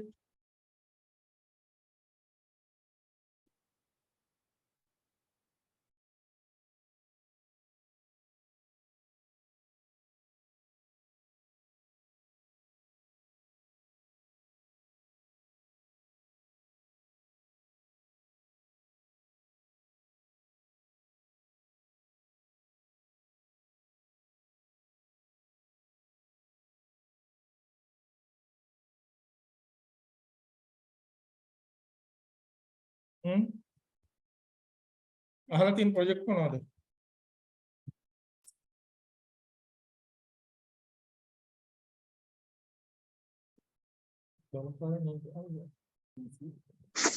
engineering project ඈ? road project මොකද? මහවැලි ප්‍රොජෙක්ට්. ඔව් මහවැලි ප්‍රොජෙක්ට්. ඒකේ තියෙන ලක්ෂණ මොනවද?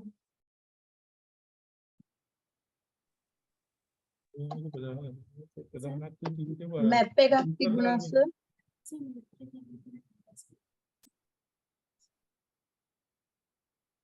ගැටලුවක් තිබුණා, ගැටලුවක් අයිඩෙන්ටිෆයි කරගත්තා. ඒක කරන්න ඕන පාත්‍රය එකක් තිබ්බා. ඒක ෆුල්ෆිල් වුණා. මේ ඒක ෆුල්ෆිල් කරා. ෆුල්ෆිල් කරාට පස්සේ රීඅසෙස්මන්ට් එකක් කරනවා. මහවැලි ප්‍රොජෙක්ට් එකෙත් එහෙම වුණා.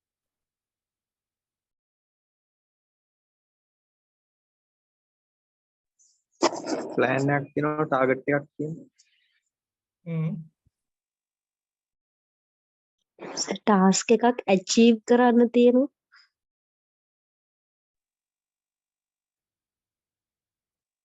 ටයිම් ඩෙඩිකේෂන් එකක් තියෙනවා මේ කමියුනිටි එකට. හරි. we will see the definition.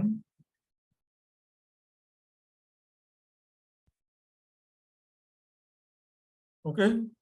Project is the implementation of specific set of activities. hari විශේෂිත ක්‍රියාකාරීත්වයන් කියන එක during specific period of time to achieve predetermined objective to improve an existing service deficiency. හරි. තියෙන සේවා වුණතාවයක් වර්ධනය නැත්නම් සංවර්ධනය කිරීම සඳහා කලින් තීරණය කරන ලද අරමුණු ඉටු කර ගැනීමට විශේෂිත කාලයක් තුල නැත්නම් නියමිත කාලයක් තුල සිදු කරන විශේෂිත ක්‍රියාකාරීත්වයන් රැසකට අපි කියනවා ප්‍රොජෙක්ට් එකක් කියලා. හරිද? ඔය රතු පාටින් මාක් කරලා තියෙන කීවර්ඩ් ඒවා තියෙන්න ඕනේ specific set of activities. ඒතකොට එක ඇක්ටිවිටි එකක් නෙමෙයි specific set of activities. ඔයා කරන ප්‍රොජෙක්ට් එකේ ඇක්ටිවිටි ගොඩක් තියෙනවා විශේෂිත ඒවා. හරි?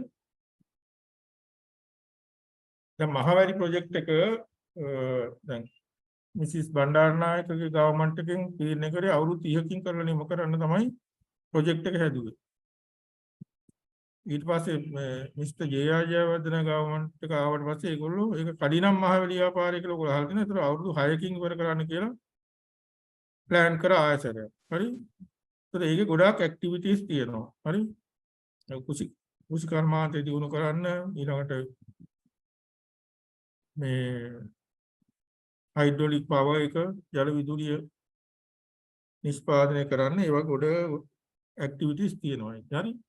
ඒක ඒ කාලයක් තිබුණා නිම කරන්න. ප්‍රොජෙක්ට් එකක් කියන එකට කාලයක් තියෙන්න ඕනේ. අනිවාර්යයෙන්ම කාල රාමුවක් තියෙන්න ඕනේ මේ කාලේ නිම කරනවා කියන. ඒක ඕන දවසක් කරන්න බෑ. හරි? එතකොට විශේෂිත ක්‍රියාකාරීත්වයන් තියෙනවා, විශේෂිත අරමුණු තියෙනවා. මේ අරමුණු ඉෂ්ට කරගන්න ඒ ක්‍රියාකාරීත්වයන් ක්‍රියාත්මක කරලා ඒ සර්විස් ඩෙෆිෂියන්සි එක ඉම්ප්‍රූව් කරන්න තමයි ප්‍රොජෙක්ට් එකක් කියලා කියන්නේ. හරිද? તો සමහර අය සොයා බැලීමක් ඒව නෙමෙයි. සොයා බැලීම කරන්නේ රිසර්ච් වල.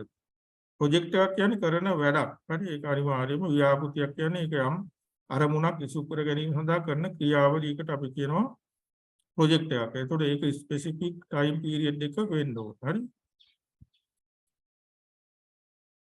Is it clear?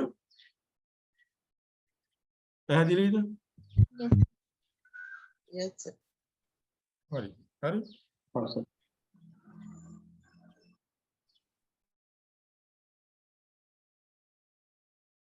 මෙතන ඔයගොල්ලෝ අහලා තියෙනවා ප්‍රොජෙක්ට් කියලා අහන්න ප්‍රෝග්‍රෑම් කියලා අහලා තියෙනවා. ප්‍රොජෙක්ට් ද ප්‍රෝග්‍රෑම් ද ලොකු ප්‍රධාන වෙන්නේ. Project. ප්‍රොජෙක්ට් නෑ. ප්‍රෝග්‍රෑම් එක තමයි ප්‍රධාන එක. ප්‍රෝග්‍රෑම් ඇතුළේ තමයි ප්‍රොජෙක්ට් තියෙන්නේ. ප්‍රෝග්‍රෑම් ඇතුළේ ප්‍රොජෙක්ට් කීපයක් තියෙනවා. So ශ්‍රී ලංකාවේ සංවර්ධන වැඩසටහන ඇතුළේ තමයි මහවැලි ප්‍රොජෙක්ට් එක, රන්දනිගල ප්‍රොජෙක්ට්, ඊළඟ මොනවද? කළුගඟ මොකද්ද මොරගහ කන්ද ප්‍රොජෙක්ට් ඔයගොල්ලෝ තියෙන ඔක්කොම ප්‍රොජෙක්ට් අර ලංකාවේ සංවර්ධන කියන්නේ ශ්‍රී ලංකා ඩෙවලොප්මන්ට් ප්‍රෝග්‍රෑම් එක ඇතුලේ තමයි ප්‍රොජෙක්ට් තියෙන්නේ. හරි.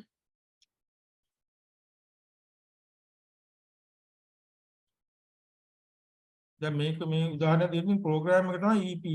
EPI කියන්නේ මොකද්ද?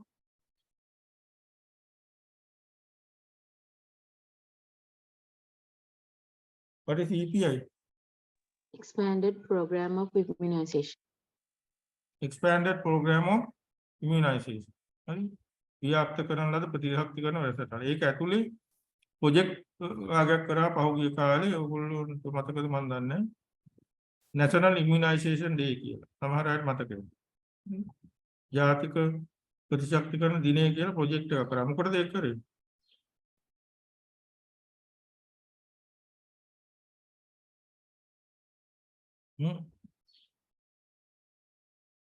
අනුගණන්.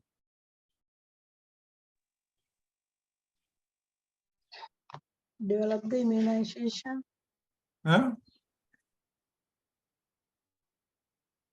Immunization මොකක්ද develop කියන්නේ? ජනතාවට immunization එක පිළිබඳව දැනුවත් කිරීම සඳහා. නෑ නෑ.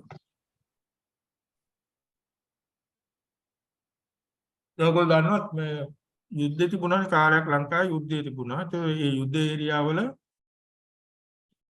ඒ නිසා ඉමුනයිසේෂන් කරන්න බැරි වෙලා රේට් එක පහළ ගියා. හරි. ඒතකොට පොලියෝ වර්ම නැවත හැදෙන්න පටන් ගත්තා. රෝගීන් වාර්තා වෙන්න පටන් ගත්තා. ඊට පස්සේ ඒ කාලේ තිබිච්ච ගවර්න්මන්ට් එකෙන් ඔය කොටි සංවිධානයත් එක්ක සාකච්ඡා කළා ඔය නැෂනල් ඉමුනයිසේෂන් ඩේ කියලා ප්‍රොජෙක්ට් දවස් කිහිපයක් ඒ වගේ කීප සැරයක් කරා. ඒක කරේ ඒ කියන්නේ එදාට ලංකාවේ ඕනෙම තැනකදී ළමයාම ඉමුනයිස් කර ගන්න පුළුවන්. පොලියෝ දෙන්න පුළුවන් අනිත් ඉමුනයිසේෂන්. ඕගොල්ලෝ කොහොමද ට්‍රිප් එකක් කරන ගමන් ඉන්නවා. ඒ හැමතැනම ඔය දැන් ගෝල්ඩ් රෝඩ් එක දිගට හැමතැනම සෙන්ටර්ස් දාලා තිබුණා ලංකාවෙම. එතකොට ඕ ඒරියා එකෙත් ඒව කරා.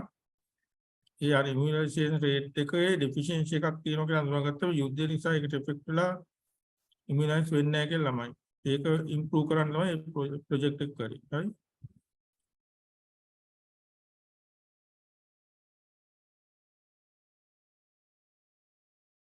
ඊළඟ types of project අපිට we can categorize project in different way according to the time we can categorize the project short term project mid term project or long term project. හරි.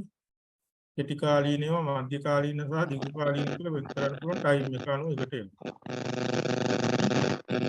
මාසයකින් අවුරුද්දකින් කරනවා ෂෝට් ටර්ම්. හරි. අවුරුදු දෙක තුනක් කරනවා mid term. පහකට වැඩි නම් ලොං ටර්ම් මේ විදිහට අපිට කැටගරයිස් කරන්න පුළුවන්. According to the function also we can categorize according to function.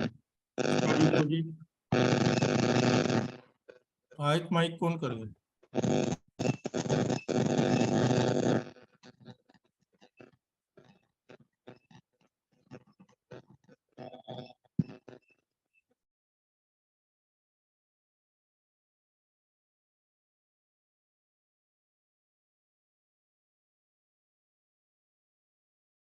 So creative project, economic project, problem solving project ඒ ඔකේලා අපිට වෙන් කරන්න පුළුවන්. හරි.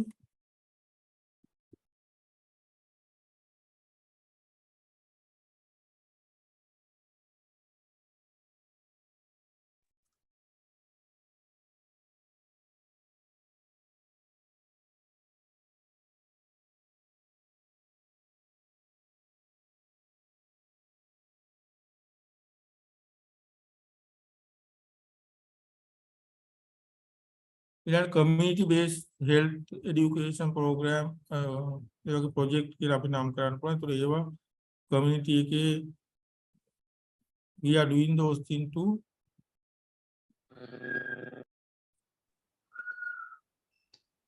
develop the healthcare knowledge of the community people. Right?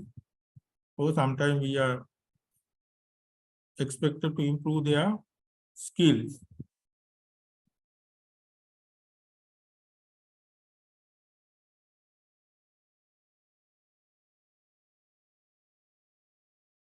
Then sometimes we have water and sanitation project. This, water is a critical need of for a good health because sanitation goes hand in hand, okay, with water. These projects can range from hand washing, sanitation of the school. Likewise, we can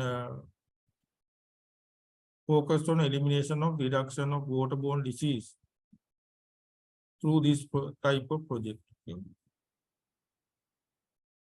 Then we have food and nutrition project, but we can improve the nourishment or the nutritional status of the people through this project. Then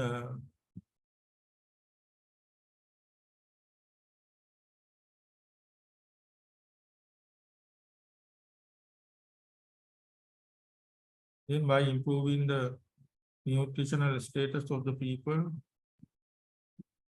and their immune system work properly, and they are not susceptible to the diseases or less susceptible to the disease, so they are not at risk to get some diseases. Okay.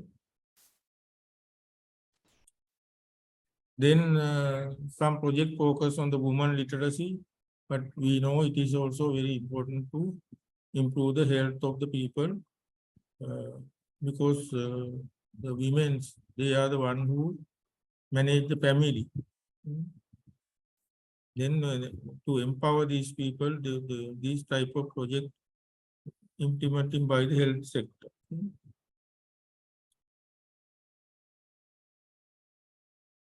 Then when we are doing the project, these things we have to consider. But we consider about the person's situation, and through our experience or the research or your nursing audit, you understand this is not the situation that we are expected. Then we have expected situation. But we have person situation, then we have expected situation. Then to go to the expected situation, we have to do some activities. Okay. Then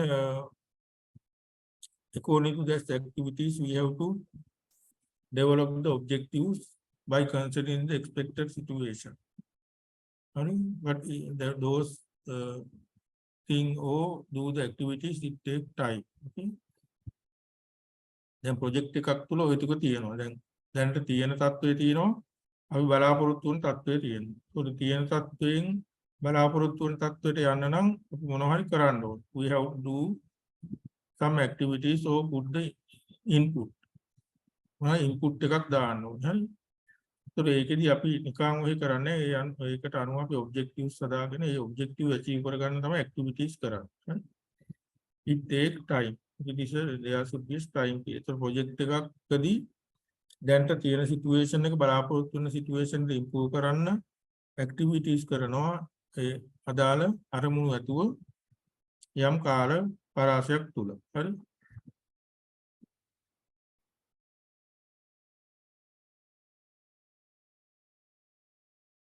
The person situation එක තියෙනවා. Then we have to plan and do the activities, plan the activities and implement those activities to achieve the objective. Then we can have a expected situation. Right? Then during the implementation, we have to have a monitoring and evaluation. Monitoring and evaluation. Okay, because now we are doing the activities to achieve the expected situation. Okay. Then we have to monitor the schedule or plan activities are going properly. අපි සැලසුම් කරපු ක්‍රියාකාරීත්වයන් නියම විදිහට සිද්ධ වෙනවද කියලා බලන්න. And other thing we have to evaluate in the middle and at the end also. හරි. එතකොට එක එක කාර්යයන් කරගෙන යනකොට එකෙන් ලැබෙන ප්‍රතිඵල. හරි. හරියට අපි බලාපොරොත්තු වෙන ප්‍රතිඵල ලැබෙනවද කියලා ඉවැලුවේට් කරලා බලන්න. හරිද? This is project cycle. Right? Planning, implementation, monitoring and evaluation. Right? We have to plan the activities, then implement those activities, and during the implementation, we have to monitor and evaluation those. Right? Then basic characteristic of the project. What are the basic characteristics of the project? First thing is you have to understand the community of the area that is going to implement the project. Right? Project එක කරන්න යන area එකේ ප්‍රජාව ගැන අවබෝධයක් තියෙන්න. If you are doing in project in the ICU, you have to have an idea about the team involved in the ICU as well as the patient. Right? So patient ලගේ ස්වභාවයයි staff එකේ තත්ත්වයයි ඒක ගැන හොඳ අවබෝධයක් තියෙන්න ඕන project එක කරන්න යනවා. හරිද? Then identify the problem through study of the community. Right? The problem එක identify කරගන්න ඕනේ ඒ community එක study කරලා. Right? Then analyze the problem to identify general and specific objectives. After identifying the problem, you have to analyze the problem to identify the general and specific objectives. Then after identify these specific and general objective, you have to set those general and specific objectives.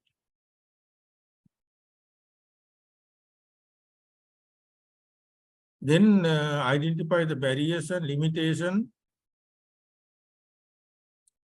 and then make strategies to overcome those barriers and limitations.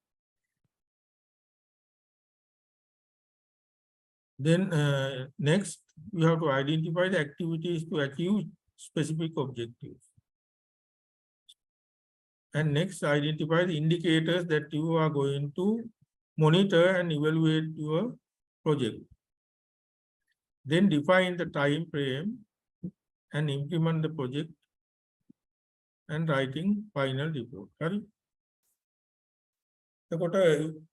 Then first, to understand the community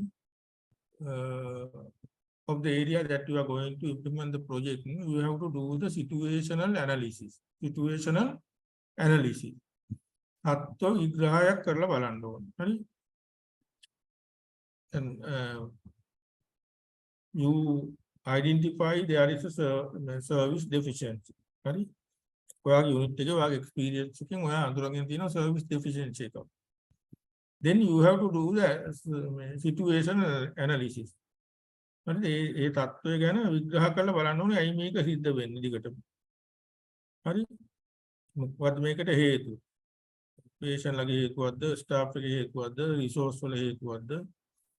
එහෙම නැත්නම් නොසැලකිල්ලද? ඒ වගේ situational analysis එකක් කරලා බලන්න තත්ත්ව විග්‍රහයක් කරලා බලන්න ඕනේ මොකද මේක වෙන්නේ කියලා. හරි? එහෙම කරලා ඔයාලට then you have to identify the problem properly.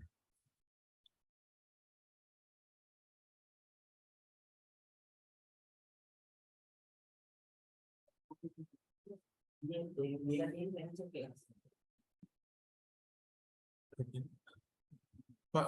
5ක් ඉන්න පොඩ්ඩක්. sorry.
Okay, sorry.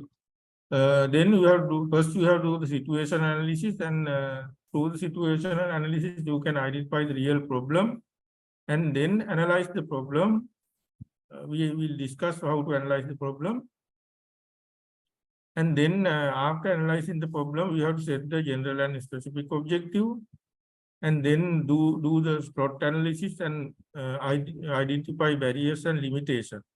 Okay, and then identify activities to achieve the specific objective, and then identify the indicators to monitor and evaluation, and identify the time frame, and then you can implement your activities, and finally you have to write the final report regarding the project. Okay, clear? පැහැදිලිද නැද්ද?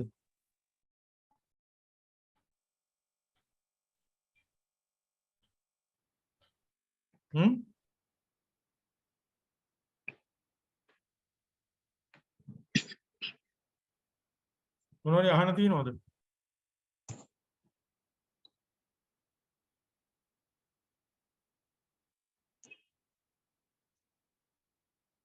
නෑ.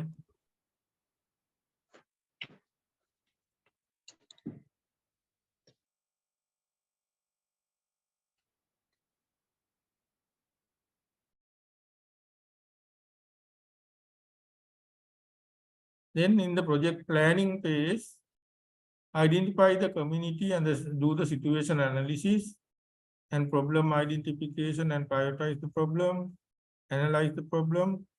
අර ටිකම තමයි ආයෙ මෙතන තියෙන්නේ මම කියපු ටික වලින්. හරි? ඊට අමතරව බජට් රිපෝට් එකක් ප්‍රෙපෙයාර් කරන්න ඕනි. project proposal එක හදන්න ඕනේ ඒ ටික. හරි? Then situation analysis refers to a collection of methods that project planners use to analyze an organization's internal and external environment to understand the organization capabilities, customers, and environment. Right?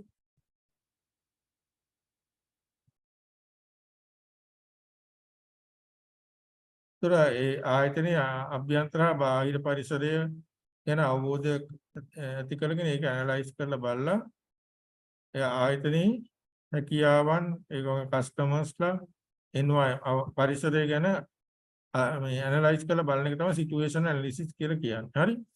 උතර ඔයගලන් ගත්තොත් ICU එකේ බාහිර අභ්‍යන්තර පරිසරයේ බාහිර අභ්‍යන්තර පාර්ශවකරුවන් ඊට පස්සේ කස්ටමර්ස්ලා කියන්නේ පේෂන්ට්ලා ඒවා එතකොට ICU එකේ තියෙන facilities ඒවා පිළිබඳව ඇනලයිස් කරලා බලලා තමයි ප්‍රොබ්ලම් එක අයිඩෙන්ටිෆයි කරගන්න ඕනේ. හරි?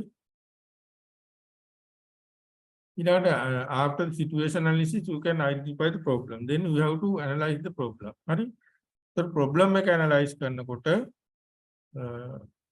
cause and effect තමයි analyze කරන්න ඕනේ. හරි? the cause and effect. problem එකට හේතු මොනවද? problem එකෙන් ඇතිවන ප්‍රතිඵල මොනවද? හරි? දැන් මේ දවස්වල ඩෙන්ගු වැඩි වෙගෙන යනවා. rise in the dengue patients number. හරි? එතකොට then that is the problem. Then we have to analyze the problem. Then first we have to analyze the causes. මේ ඩෙන්ගු වැඩි වෙන්න හේතු මොනවද කියලා හිතන්න ඕනේ. හරි? ඊට පස්සේ මේ ඩෙන්ගු වැඩි වීමෙන් ඇතිවන ප්‍රතිඵල මොනවද? ඒව ගැන හිත. ඒ දෙක තමයි ඇනලයිස් කරන්න ඕනේ. cause and effect. Right? Underline causes or root cause identify කරන්න ඕනේ. ඊට පස්සේ ඒකෙන් ඇතිවන ප්‍රතිඵල. හරි? තේරුණාද?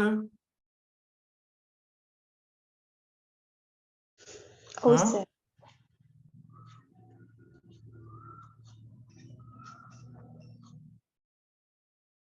එතකොට දැන් effect කියන එක බලන්න මේ ප්‍රොජෙක්ට් එක කිරීමේ usefulness එක.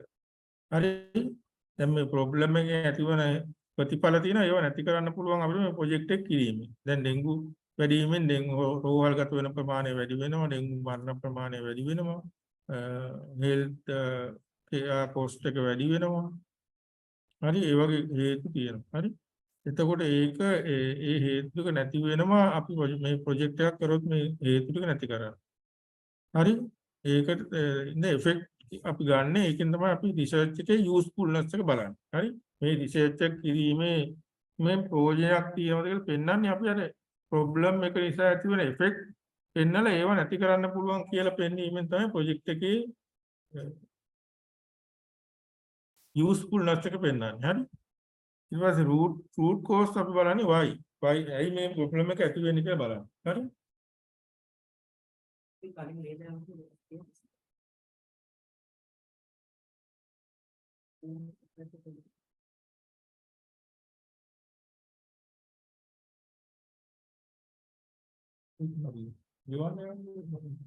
ඉන්වර්ටර් අපි කියන්නේ පන්සිප් එක ඕනද නේද? ඒකනේ දැන් කියන්නේ. හරි බලන්න තුන පොල්ලා දෙන්න. ඊළඟට අපිට දැන් we can analyze problem in different way. One is this, හරි, root cause analysis, cause and effect analysis. හරි? Then we can do this way also, fishbone diagram analysis. Fishbone diagram. එතකොට දැන් මේකෙත් අපි එක පැත්තකට cause එක පැත්තකට effect ගන්නවා මේකේ. ඒකට problem එක තමයි මැද මේ මාළුවගේ ප්‍රධාන බෝන් එක. හරි, it is the problem. එතකොට ඒකෙන් හේතු මොනවද?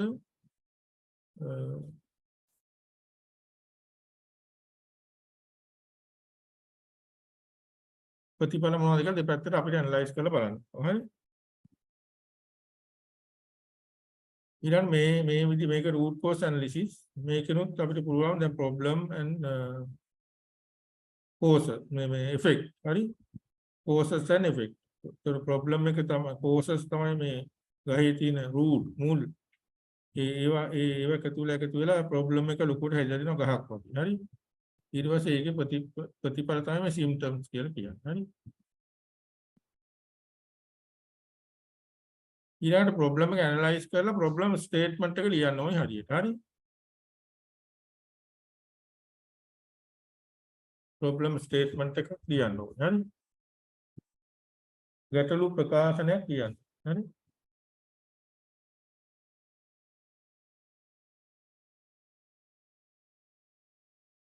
ඊළඟට then you have to prioritize the problem. හරි? Select different areas affect the problem, give marks for the areas, select the problem with highest marks. Sorry. So what is problem affect majority of population? But මේ මහා ජනතාවගේ නැත්නම් ජනගහනයේ වැඩි කොටසකට මේ problem එක effect වෙනවා. හරි? ඒක maternal mortality එකට හේතු වෙනවද? child mortality එකට හේතු වෙනවද? ඊළඟට රටේ සංවර්ධනයට ආර්ථිකයට බලපානවා. හානියක් වෙනවා. එහෙම නැත්නම් තරුණ කණ්ඩායම් වලට ඔය vulnerable තරුණ කණ්ඩායම් වලට ඊළඟට maternity pregnant groups වලට ළමයින්ට වයසක අයට ඒගොල්ලන්ට බලපානවා කියලා බලන්න. effect on public health මහා ජන සෞඛ්‍යයට බලපානවා.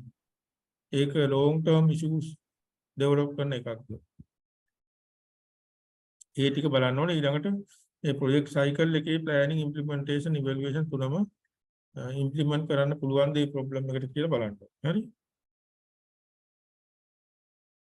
දැන් මේ විදිහට අපිට මේ priority problem එක තෝරගන්න problem situational analysis එක කරනකොට problem ගොඩක් ආවොත් ඉතින් අපි එක කොහොම අපිට එකට කරන්න බැරි නිසා priority problem එක තෝරගන්න ඕනේ. ඒක තමයි මෙතනින් කියන්නේ. ඒතර priority problem එක තෝරගන්න වැදගත් කරුණු තෝරගෙන ඒකට අනුව rating scale එකක් හදලා ලකුණු දෙන්න ඕනේ. ඒක වැඩිම ලකුණු වෙන එක අපිට තෝරගන්න පුළුවන්. We have to give the marks according to the rating scale and then we can choose the priority problem.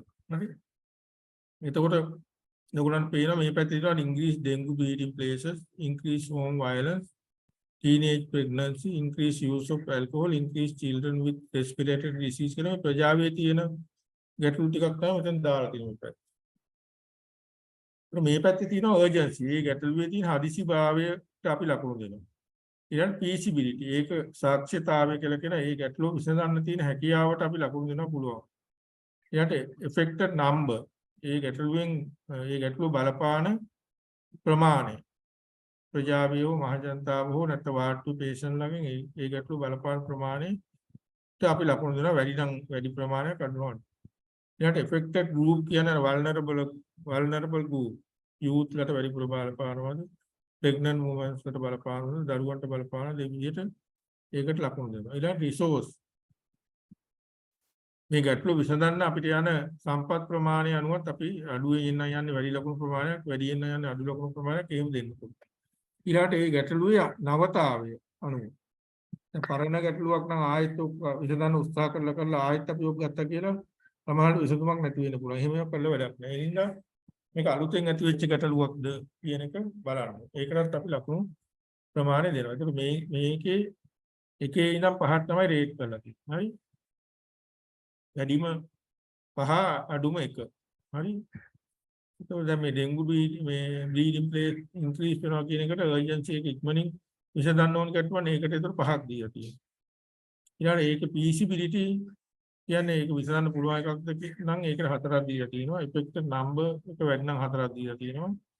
ඒතර group ළමයින්ට ඒගොල්ලන්ට වැඩිපුර ඔය risk එකක් තියෙන group වලට effect කරන ඒකට 5ක් දීලා තියෙනවා. resource තියෙනවා ඒකට ඒක අලුත් එකක්. එතකොට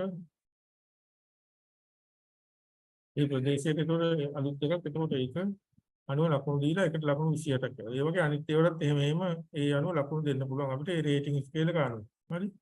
දීලා වැඩිම ලකුණු එන එක තමයි priority problem එක විදිහට අපි ඉස්සෙල්ලා විසඳන්න ගන්න. ඊළඟ ඒවා පස්සේ. හරි?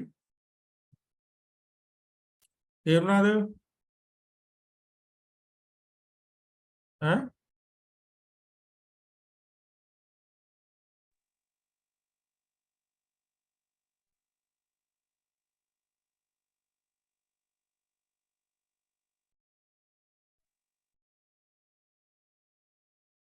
තේරුණාද?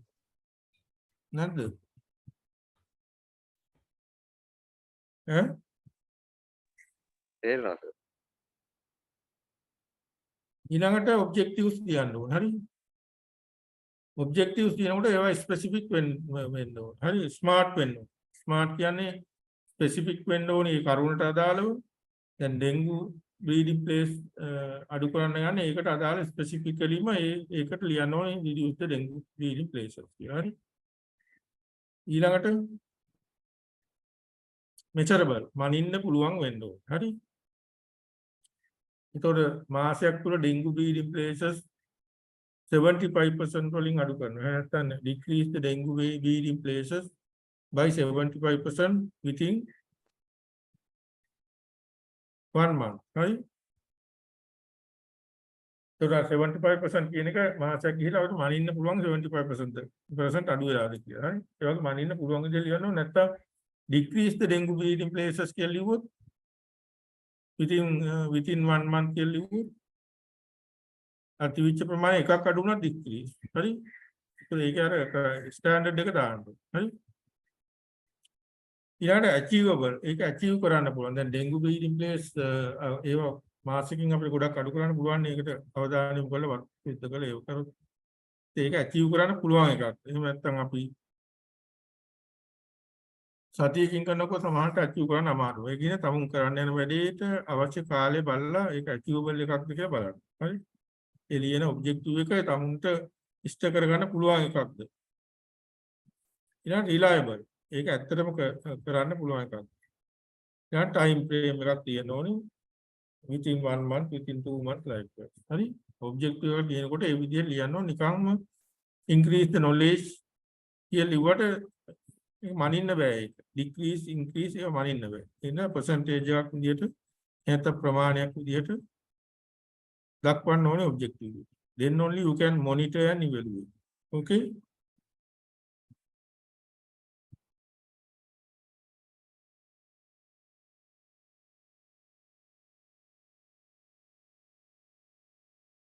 එතකොට දැන් project management model එකක් මේකට need එකක් තියෙනවා අපිට. but after situational analysis we identify the need. හරි? need or problem or any service deficiency. හරි?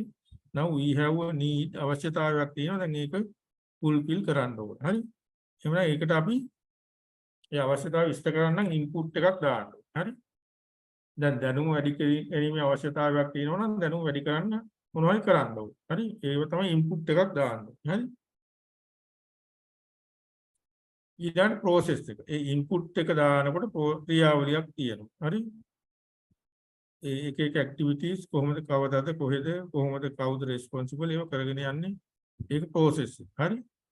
ඊළඟට එතකොට මේ process එක කරාට පස්සේ ඉන්පුට් එක තියෙනවා process කරාට පස්සේ output එකක් හම්බ වෙනවා අපිට. හරි? දැන් අපි කර්මාන්තශාලාව වුණත් එහෙම නෙමෙයි. මේ පැත්තේ input කියන්නේ raw material. ඒතර අමුද්‍රව්‍ය මේ පැත්තෙන් දැම්මට පස්සේ ඇතුලේ ක්‍රියාවලියක් සිද්ධ වෙලා එළියට එනවා ප්‍රොඩක්ට් එකක්. හරි? ඒක තමයි output එක. හරි?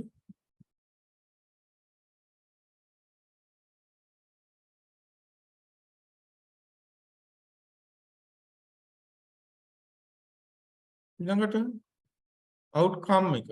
හරි? ඒතර output කියන්නේ එක එක activity වලින් input එකෙන් එක එකෙන් ඇති වෙන ප්‍රතිඵලය මොනවද? outcome කියලා කියන්නේ after doing all these activities what we achieve. ඒ කොහොම කරලා ඉවර වුණාට පස්සේ අපිට මොකද්ද ලැබෙන ප්‍රතිඵලය? හරි? ඒක තමයි outcome එක කියන්නේ අවසාන ප්‍රතිඵලයේ project එකේ. හරි? ඒ ටික තමයි project model එකක් මේකේතර ඒ අනුව තමයි කරන්නේ. හරි? ඊට පස්සේ මොනේ process මේ දැන් process එකම ඉන්න process indicators තියෙනෝනේ. output එකම ඉන්න output indicators තියෙනෝනේ. outcome එකම ඉන්න outcome indicators තියෙනවා. හරි? ඒවා හදාගන්න ඕනේ මේ මොඩල් එකට අනුව ප්‍රොජෙක්ට් එකක් කරනකොට. ඒ කියන්නේ තමුන් ඕගනයිස් කරපු ඇක්ටිවිටීස් ටික ක්‍රියාත්මක කිරීම තමයි ප්‍රොසෙස් එක කියන්නේ. ඒතර ඒක මනින්නේ කොහොමද? මැනගන්නේ කොහොමද ඒවා හරි වෙලාවට සිද්ධ වෙනවද කියලා. හරි? ඊට පස්සේ එක එක ඇක්ටිවිටි වලින් අපි බලාපොරොත්තු වෙන දේවල් තියෙනවා. හරි? දැන් අපිට ප්‍රොජෙක්ට් එකට අවශ්‍ය මොනවා හරි ෆන්ඩ්ස් ඕන ෆන්ඩ් රේසින් ඇක්ටිවිටි එකක් කරා නම් ඒකෙන් අපි බලාපොරොත්තු වෙන මුදල තමයි අවුට්පුට් එක කියලා කියන්නේ. එහෙම නැත්නම් කණ්ඩායමක දැනුම වර්ධනය කරන්න ක්‍රියාවලින් කීපයක් කරා නම් ඒවෙන් පස්සේ ඒ දැනුම අපි එක්ස්පෙක්ටඩ් ලෙවල් එකට වැඩි වුණා. හරි? ඒක එතකොට අවුට්පුට් එක. ඊට පස්සේ ඒ ඔක්කොම ටික එකෙන් අපේ අර ජෙනරල් ඔබ්ජෙක්ටිව් එක ඉෂ්ට වුණාද කියලා බලන්නේ තමයි අවුට්කම් එක. ඒකත් මනින්න මිම්මක් තියෙනවා. ඒ අපි බලාපොරොත්තු වෙන ප්‍රමාණයම උනාද ඊට අඩු වෙනද වැඩි වෙනද උඩ බලන්න මිම්මක් තියෙනවා. හරි?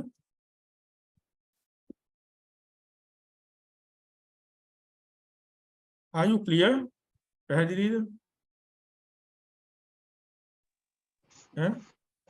ඔව් සර්. ඔව් සර්.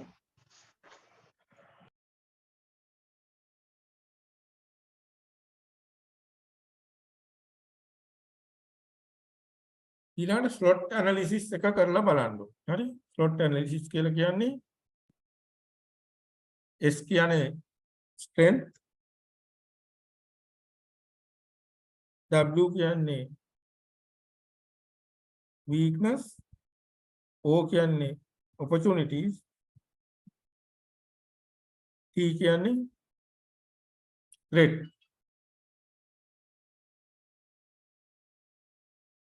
तर මේ T කියන්නේ threat, එතකොට strength, weakness, opportunity hello.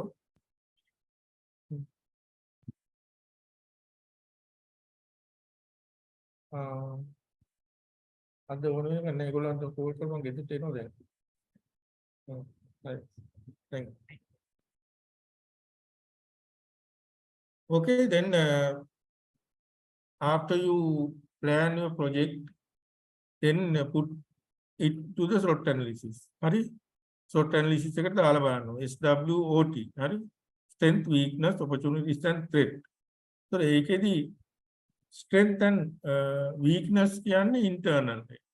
ඒ කියන්නේ අපි ගාව තියෙන ප්‍රොජෙක්ට් එක කරන්නේ අපි ගාව තමයි ශක්තිය සහ දුර්වලතාවයන් එහෙම නැත්නම් strength and weakness those are in our side internal origin. හරි?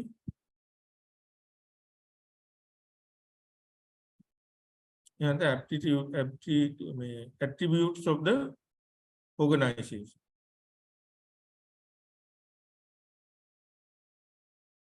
the strength, those are helpful to achieve the objective. Weaknesses are harmful to achieve the objective. Then opportunities and threat, those are external origin, attributes of the environment. Our පරිසරය තමයි opportunities and threat. අපිට අවස්ථා සහ තර්ජන. ඔව්. එහෙම නැත්නම් අපි ඒකට කියනවා challenges කියලා. දැන් කියන්නේ challenges කියලා threat කියන එකට අභියෝග කියනවා. තර්ජන කියන වඩා හොඳ අභියෝග. හරි? ඒකට අභියෝග සහ අවස්ථා තියෙන්නේ අපෙන් පිට.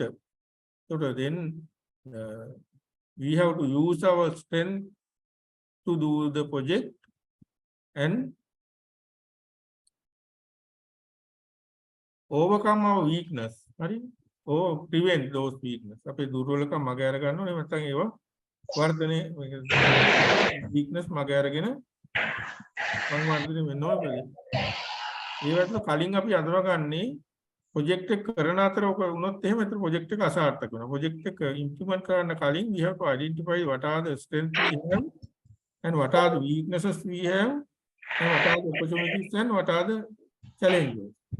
Then that strength we can use and prevent the weakness, and opportunities also we can use to do the project. If there is challenges, we have to have strategies to face the challenges. අභියෝග තියෙනවා නම් ඒවට මුහුණ දෙන උපාය මාර්ග කලින් හදා ගන්න ඕනේ ප්‍රොජෙක්ට් එක කරන්න ගන්න.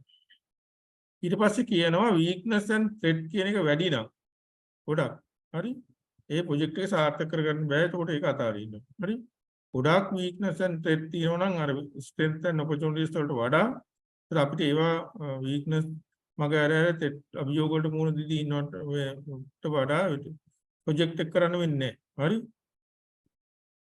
ඒ නිසා තමයි මේ කලින් SWOT analysis එක කරන්නේ. හරි තේරුණාද? ඔයා ගාව තියෙන ශක්තිය මොනවද? එහෙම නැත්නම් ඔයාගේ ඇතුලේ යුනිට් එකේ තියෙන ශක්තිය මොනවද? දුර්වලතා මොනවද? හරි ඊට පස්සේ මේක මේ කරන්න යන වැඩේ කරගන්න තියෙන අවස්ථා මොනවද? ඒකට එන්න පුළුවන් අභියෝග මොනවද? ඒ ටික ප්‍රොජෙක්ට් එක ඉම්ප්ලිමන්ට් කරන්න කලින් බලන්න ඕනේ. බලලා if there is weakness, we have to develop those weaknesses, and if there is challenges, we have to make strategies to overcome the challenges. Okay? Did you get that point? Yes, sir. But you needed somehow whether we are not done make on color. Nobody is talking, only you are talking. I don't know whether you understand or not. No.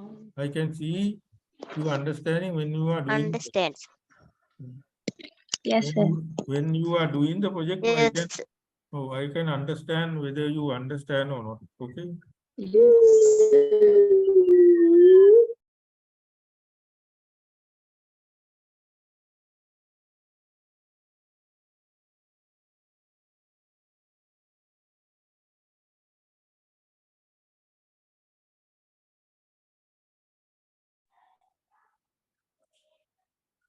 So then when you identify your strength, list your advantages, unique and low cost resource.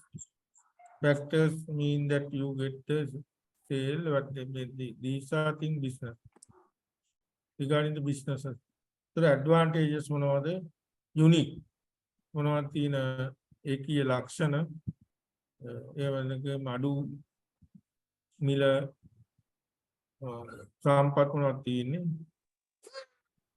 මොනවද ඊට පස්සේ factors mean that you get the sale. ඒ කරන product එක sale කරගන්න තියෙන සාධක මොනවද? ඒ වගේ strength මොනවද කියලා බලන්න. හරි? තමුන් තුල තියෙන ශක්තිය. ඊට weakness ඒ කියන්නේ disadvantages and limitations. ඒවා එහෙම improve කරන්න ඕන. හරි? එතකොට ඒවා opportunities කියන්නේ ඒවා chances to improve the performance, good opportunities can you spot. හරි එතකොට හොඳ opportunities තියෙනවා ඒවා පාවිච්චි කරන්න ඕන. So list the threat quality obstacle. හරි then issue to have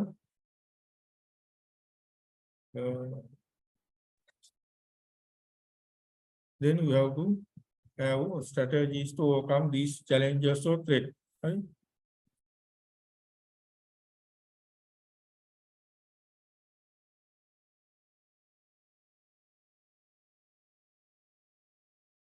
This is also more explanation regarding slot. Right?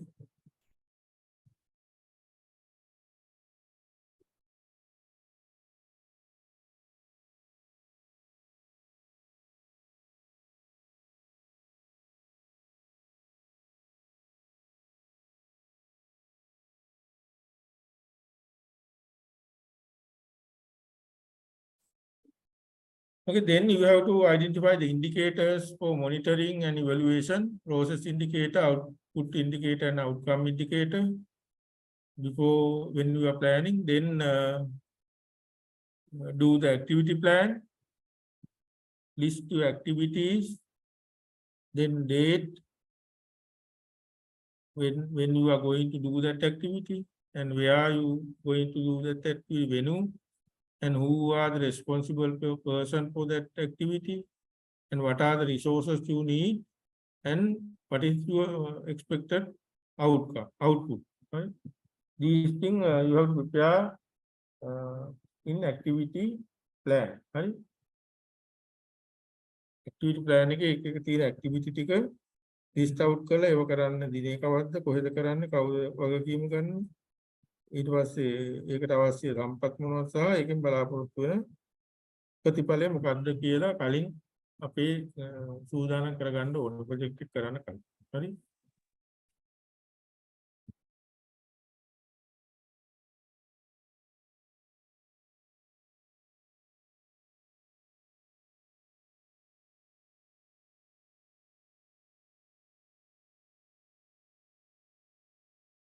ඊළඟට Gantt chart එකක් හදාගන්න ඕනේ. It is also time frame or time schedule according to the different type of activities. Sorry.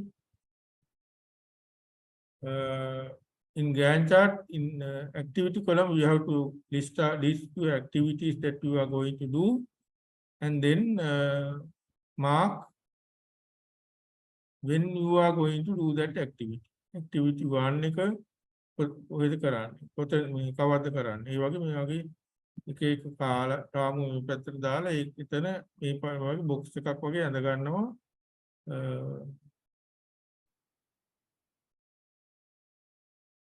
ඒ කාල සීමාව දි කරනවා කියන එක ඒතකොට මේකේ ඉන්ඩිකේට් කරනවා. ඒ වගේ හැම ඇක්ටිවිටි එකකටම කරන්නේ කොයි කාලෙද කියන එක මාක් කරගන්න ඕනේ. හරි? ඊට පස්සේ ප්‍රොජෙක්ට් එක කරනකොට අපි මේ දෙසැම්බර් 13 මේ 2013 දෙසැම්බර් දාපු ඇක්ටිවිටි එක මේ වෙලාවේ කරන්න බැරි වුණා කියලා. එහෙනම් මේකේ යටින් රතු පාටින් මේ වගේ බොක්ස් එකක් අඳිනවා. එතකොට ඒකෙන් පස්සේ බලනකොට තේරෙනවා මේ ඇක්ටිවිටි එක මෙදා මේ ෂෙඩියුල් කරපු දවසේ නේ කරලා තියෙන එක. ඊට පස්සේ මෙතනින් රතු පාට ඊට යටින් මේ වගේ බොක්ස් එකක් ඇඳලා ඊට පස්සේ ඒකෙලින් ඊට පස්සේ කරපු දවසේ ඊළඟ දැන් මෙතන තියෙනවා මේක. හරි? කරපු දවසේ ඒක එතන මාක් කරනවා. එතකොට බලන්නේ කියලා දන්නවා මේ ඇක්ටිවිටි එක මෙතන කරලා නැහැ. මෙතන තමයි කරලා තියෙන්නේ. ඒ වගේ හැම ඇක්ටිවිටි එකේම ටයිම් ෆ්‍රේම් එක දාගන්න ඕනේ මේක. හරි? ඒකට අනුව අපිට චෙක් කරලා බලන්න පුළුවන් ඒවා ප්‍රොජෙක්ට් එකේ ඇක්ටිවිටීස් ටිකේ යනවා යනවාද කියලා. හරි?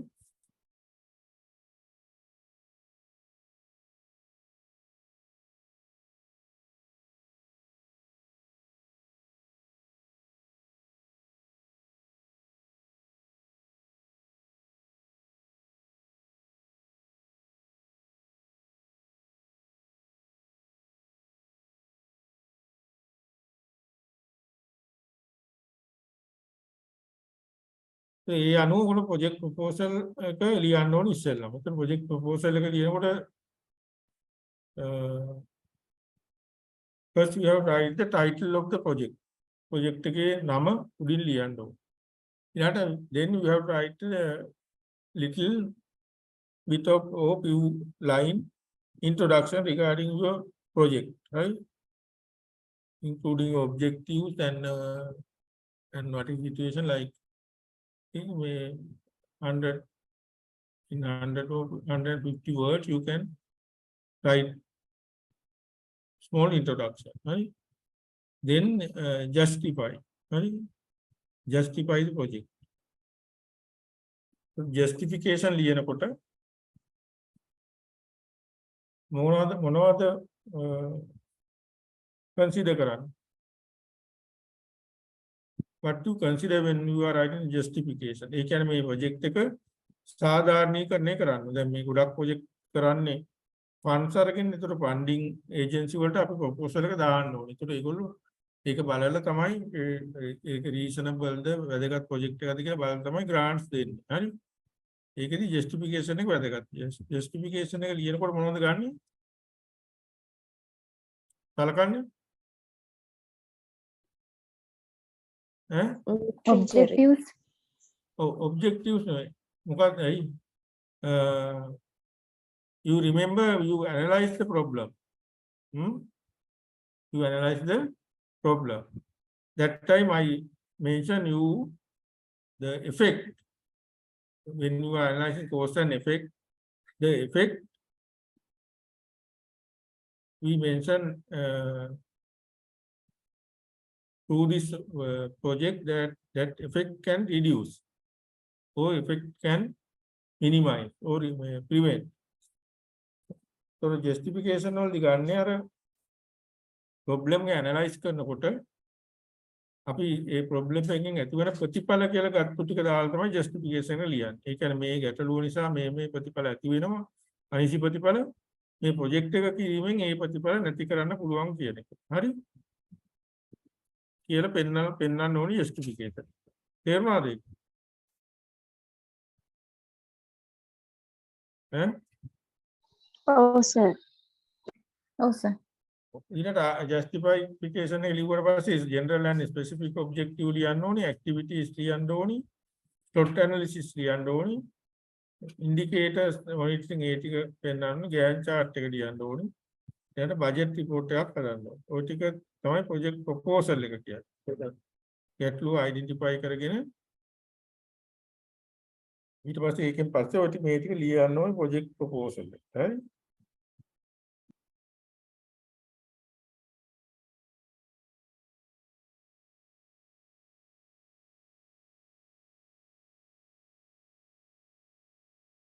එතකොට ඊළඟ දවසේ අර ටික කරගෙන එන ගමන් ප්‍රොජෙක්ට් එකට ටයිටල් එකක් නැත්නම් ප්‍රොජෙක්ට් එක කරන්නේ මොන වගේ ඒරියා එකද කියලා පොඩ්ඩක් අයිඩියා එකක් ආවොත් අපිට පොඩ්ඩක් එදා ඩිස්කස් කරන්න පුළුවන්.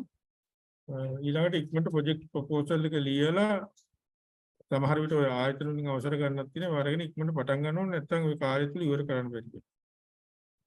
දැන් ඊළඟ දවසේ එනකොට අයිඩියා එකක් එක්ක එන්න ඔයා මොකද්ද ප්‍රොජෙක්ට් එක කරන්න කියලා. හරි?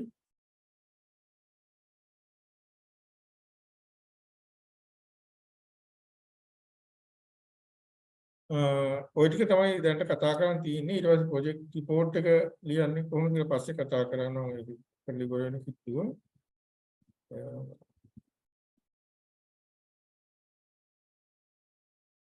ඊළඟ ප්‍රොජෙක්ට් එක ටයිටල් එක හිතාගෙන එන්න ඊළඟ දවසේ කියන්නේ ඊළඟ දවසේ එනකොට ඒ ආවට පස්සේ ඊළඟ දවසේ එනකොට අපි කියන්නම් කොහොමද එක ඒ ප්‍රොජෙක්ට්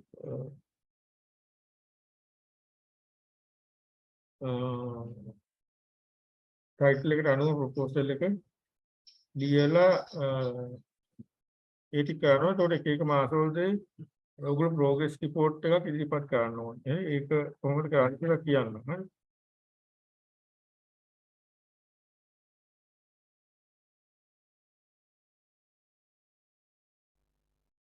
ප්‍රශ්න තියෙනවද?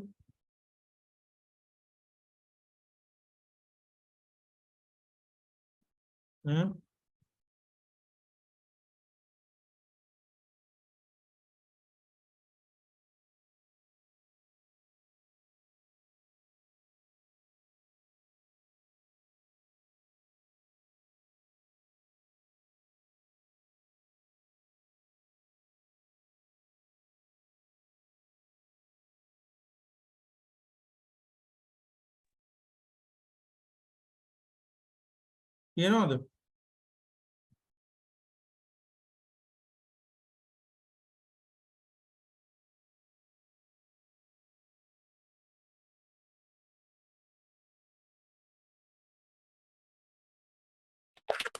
duration එක කොහොමද project එකේ එහෙන් වාගේ මේ සිග්නල් අඩුයි වගේ.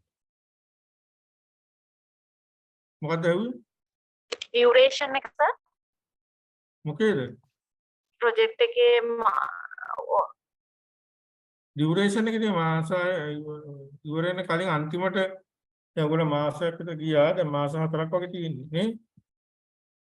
මාසෙ පළවෙනි ප්‍රෝග්‍රෑම් දෙකවෙනි එක ඒක ප්‍රොජෙක්ට් එක කරලා තුන්වෙනි මාසේ හතරවෙනි මාසේ වෙනකොට report එක බාර දෙන්න ඕනේ. මාස 4කට වගේ plan කරන්න. අසලකුත් Thank you, sir. නැත්නම් හා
hello